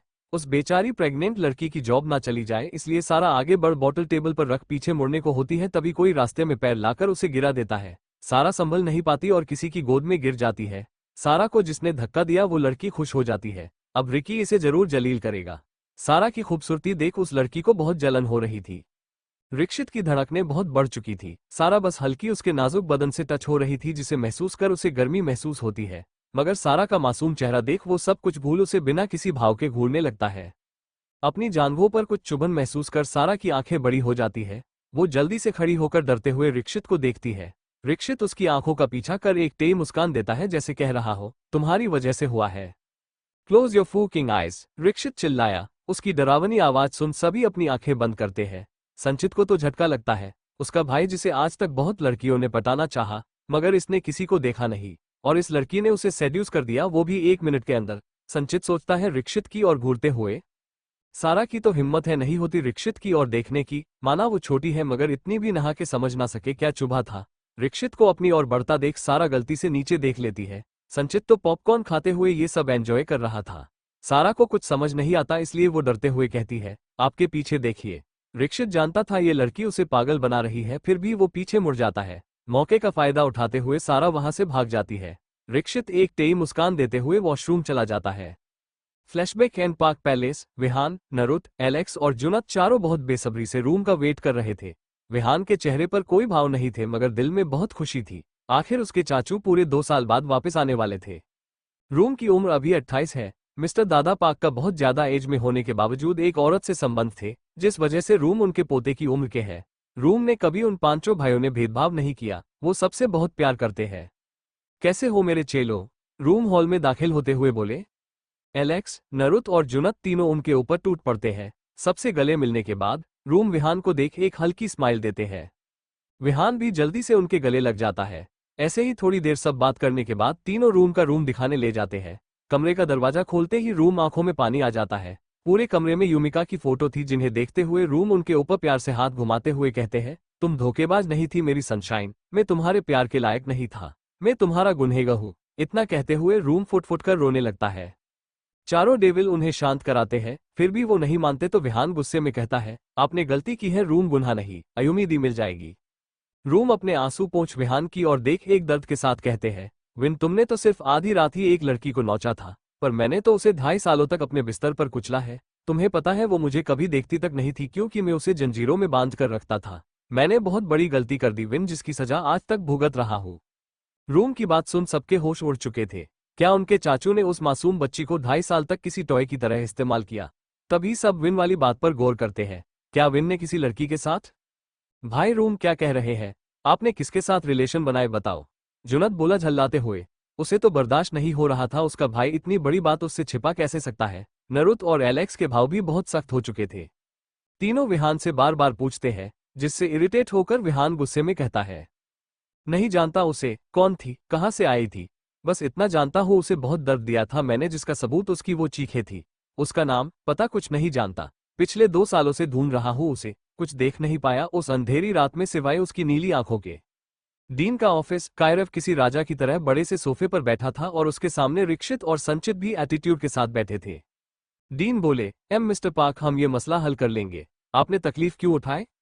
कायरव गुर्राते हुए बोला, तुझ में इतनी काबिलियत होती तो आज उस लड़के की मौत नहीं होती और मेरा वक्त भी बर्बाद नहीं होता। संचित परेशानी से पूछता है, छोटे की डेड बॉडी कहाँ है? और वो वीडियो का मैटर रफा दफा करो। उस लड़की को पैसे खिलाओ ताकि हमारी फैमिली की रेप्यूटेशन मिट्टी में ना मिले। वो लड़की कहाँ है? रिक्षित ने पूछा। वही कायरव को किसी से कुछ लेना देना नहीं था। किसी लड़की की इज्जत लूटे या किसी का खून हो, वो आराम से अपनी ब्लैक कॉफी पी रहा था। सर, लगता है आप लोगों ने वीडियो नहीं देखी है। संग उसके साथ जबरदस्ती कर रहा है। एविडेंस लड़की के फेवर में है। डीन वीडियो स्टार्ट करते हुए बोला। सारा को गेट पर खड़ा देख वो पलके झपका देते हैं। मिस्टर पार्क, ये है वो लड़की सारावी दीवान। डीन के इतना कहते ही सब सामने देखते हैं जहां सारा छोटे छोटे कदमों से आगे आते हुए अपने आंसू पोंछती है। रिक्षित और संचित को भरोसा नहीं होता। उनके भाई संग ने जिसे नोचना चाहा वो क्लब वाली लड़की है। वही कायरव के कॉफी पीते हुए हाथ सारावी नाम सुन रुक जाते हैं। दरवाजे की ओर देख कायरव की आंखें लाल हो जाती है। वो बहुत गुस्से में सारा को घूरता है। इसका एमएमएस लीक हुआ है, मतलब वो वीडियो हर किसी ने देखा होगा। कहीं ये लड़की और उस लड़के ने हदें तो पार नहीं की? क्या सबने इसकी वो आवाजें सुनी होंगी? सब सारा को देख ही रहे थे तभी हम छोटी बच्ची जैसी आवाजें सुन सभी बड़ी सी स्क्रीन को देखते हैं जहां सारा और संग की वीडियो चल रही थी। जहां संग सारा के ऊपर लेट बदतमीजी करते हुए कह रहा था, यू आर माइन सारा and now I will make you completely mine. वही ये सब देख और सुन कायरव का खून खौल उठता है। घटिया लड़की कैसे गैर मर्द की बाहों में खुद को सौंप सकती थी? सारा तो संग को दूर कर रही थी, मगर उसके नशे में होने की वजह से लगता है ये सब उसकी मर्जी से हो रहा है और सारा बहुत एंजॉय भी कर रही है। संग के नीचे दबे होने की वजह से उसका रोना कोई देख नहीं पाता। रिक्षित को भी बहुत गुस्सा आता है सारा की हरकत देख, मगर उसे पता था उसका भाई संग दूध का धुला नहीं है, जरूर कुछ गड़बड़ होगी, इसलिए वो पूरी वीडियो देखने की सोचता है। किसी चीज की टूटने की आवाज सुन सब उस ओर देखते हैं जहां कायरव कॉफी कप तोड़ चुका था। उसकी हरकत देख सब डर जाते हैं, सिवाय रिक्षित के। उसे तो बचपन से आदत थी विहान का गुस्सा देखने की। कायरव के गुस्से से कहीं ज्यादा विहान का गुस्सा डरावना था। सारा से तो खड़ा तक नहीं रहा जाता, उसके पैर बहुत कांप रहे थे। उस बड़े से रूम में सारा की आहें किसी रिथम की तरह गूंज रही थी, जिन्हें सुन कायरव अपना आपा गवाते हुए एक शोपीस बड़ी सी स्क्रीन पर फेंकते हुए कहता है, ये वीडियो डिलीट हो जानी चाहिए कॉलेज वेबसाइट से। फिर अपने कदम सारा की ओर बढ़ाते हुए उसका नाजुक चेहरा अपने हाथों में बीच दांत पिसते हुए कहता है, घटिया औरत, तुझमें सब नहीं है? तुझे शर्म नहीं आई क्लासरूम में ये सब करते हुए? सारा रोते हुए अपना चेहरा कायरव के हाथों से छुड़ाने लगती है। तभी कायरव सारा के कान को अपने होंठों से लगभग छूते हुए अपनी धीमी मगर डाक आवाज में कहता है, तुझे इतनी जरूरत थी तो कल रात बता देती, तुझे इस हद तक बर्बाद कर देता कि कहीं मुंह दिखाने लायक नहीं रहती। अभी भी देर नहीं हुई है, तू बर्बाद जरूर होगी और मेरे ही नीचे होगी। क्या होगा सारा के साथ जब वो इन सभी हैवानों से टकराएगी? कौन है यूमिका और क्या रिश्ता है उसका सारा के साथ?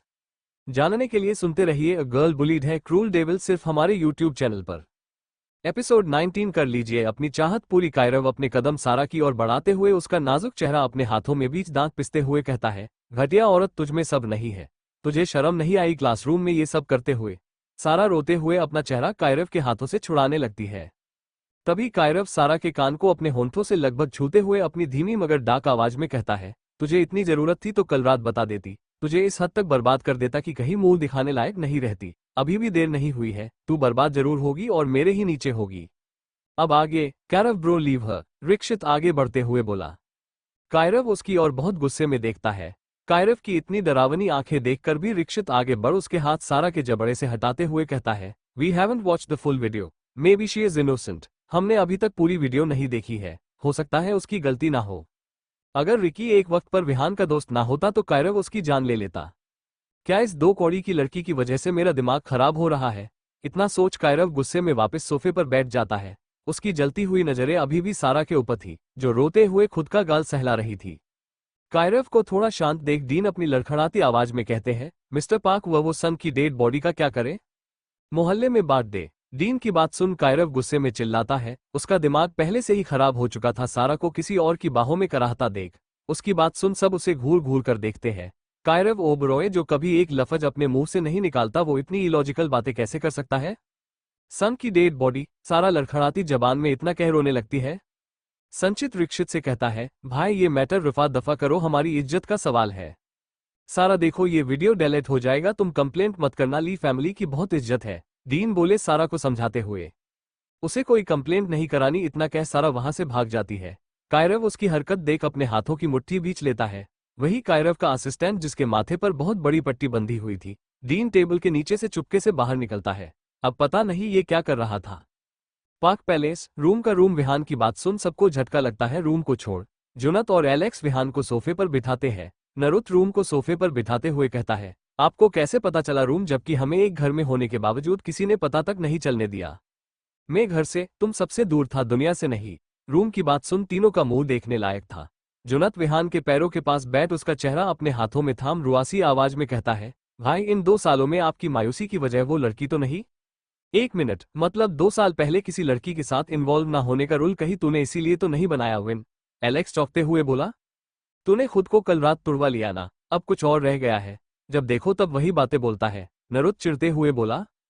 सब मिलकर विहान की ब्लूबेरी को कैसे ढूंढा जाए सोच रहे होते हैं, तभी मिस्टर पार्क रूम में दाखिल होते हुए अपने चेहरे पर बड़ी सी मुस्कान लिए कहते हैं, रम्यक मेरे छोटे तू कैसा है? रूम भी उन्हें फॉर्मेलिटी के लिए गले लगाता है। नरुत का मुंह बन जाता है उन्हें देख, नौटंकी कही के। विहान के डेड रूम में दाखिल होते हुए कहते हैं, छोटे अब याद आए तुझे अपने परिवार की? रम्यक रूम जल्दी से उन्हें गले लगाते हुए हल्की मुस्कान के साथ कहता है, कैसे हो भाई, और नई भाभी कैसी है? उनकी बात सुन सबके चेहरे देखने लायक थे सिवाय विहान के। उसके चेहरे पे कोई भाव नहीं थे। सबसे ज्यादा सदमे में तो मिस्टर पार्क थे, मतलब उनका छोटा भाई इस उम्र में चक्कर चला रहा है। मैं क्या सुन रहा हूँ? मिस्टर पार्क बोले दहाड़ते हुए। विहान के डेड उन्हें सब एक्सप्लेन करने के बाद कहते हैं, मैं उससे बहुत प्यार करता हूँ और जल्दी शादी करूंगा। मेरी सिम्मी और उसकी बेटी दोनों इसी घर में रहेंगी। मिस्टर पार्क कुछ कहे बिना वहां से गुस्से में निकल जाते हैं। एलेक्स, नरुत और जुनत तीनों उन्हें गुस्से में घूरते हुए निकल जाते हैं। रूम नहीं होते तो पक्का उन्हें 2 बातें सुनाते, पर रूम की इज्जत बहुत करते ही वो, इसलिए खुद का गुस्सा मुश्किल से दबा पाते हैं। उनका बस चले तो अभी उनकी सिम्मी और उसकी बेटी की जान ले लेते। अपने डेट के जाने के बाद विहान रूम के कंधे पर हाथ रखते हुए कहता है, रूम आप कैसे ढूंढेंगे अयुमी दीदी को? आपके तरह मुझे भी यकीन है आपकी सनशाइन और मेरी ब्लूबेरी दोनों जिंदा है। दोनों कुछ देर ऐसी ही अपने दुखड़े एक दूसरे को सुनाते हैं। वैसे बड़े जल्दी अपना बिजनेस ग्रो कर रहे हो मेरे चेम्प। हाँ चाचू, आपसे ही सीखा है। इतना कह विहान उनकी गोद में सर रख देता है। रूम उसके बालों में हाथ फेरते हुए कुछ सोचने लगते हैं। विहान, जुनत, नरुत और कायरव अपनी माँ बहुत पहले खो चुके थे। घर में मैड्स बहुत थी, मगर माँ की कमी उनके लिए रूम ने पूरी की। वो सिर्फ 3 या 4 साल बड़े हैं सभी भाइयों से, मगर अपने बच्चों की तरह उनका ख्याल रखते हैं। Seoul university. सारा अपने आखिरी असाइनमेंट सबमिट करने के बाद हारू को कॉल करके बताती है वो पार्किंग में आ रही है। थोड़ी देर बाद कॉरिडोर से गुजरते वक्त उसे कायरव की अपने कान में कही बातें याद कर बहुत डर लगता है। साथ ही अपने चरित्र पर उंगली उठता देख बहुत रोना भी आता है। सारा अपने आंसू पोंछते हुए कॉरिडोर से निकलने वाली थी, तभी कोई उसका हाथ पकड़ मुंह पर हाथ रख एक खाली क्लासरूम में लाने के बाद दरवाजा बंद करता है। अपने सामने खड़े शैतान को देख सारा डर के मारे कांपने लगती है। वही कायरव दरवाजा बंद करने के बाद अपना बिजनेस सूट खोलते हुए सारा की ओर बढ़ जाता है। सारा भी डर के मारे पीछे जाते हुए दीवार से सट जाती है। वही कायरव बहुत गुस्से में उसके करीब बढ़ सारा का जबड़ा अपने हाथों में बीच गुस्से में कहता है, क्या हुआ लड़की, तुझे यही तो चाहिए ना? तो फिर डरने का नाटक क्यों कर रही है? मैं तुझे इस हद तक खुश करूंगा कि तू दोबारा किसी और लड़के का ख्याल अपने दिमाग में नहीं आने दोगी। इतना कह कायरव अपनी शर्ट फाड़ देता है, जिससे उसके 8 पैक एब्स दिखाई देते हैं, जिन्हें देख सारा डर के मारे कांपने लगी थी। कायरव को अपने करीब आता देख सारा अपनी लड़खड़ती आवाज में धीरे से कहती है, सर प्लीज हमें जाने दीजिए। कायरव सारा के ऊपर झुक उसके गाल अपनी सख्त उंगलियों में दबोचते हुए गुस्से में कहता है, जाने दो।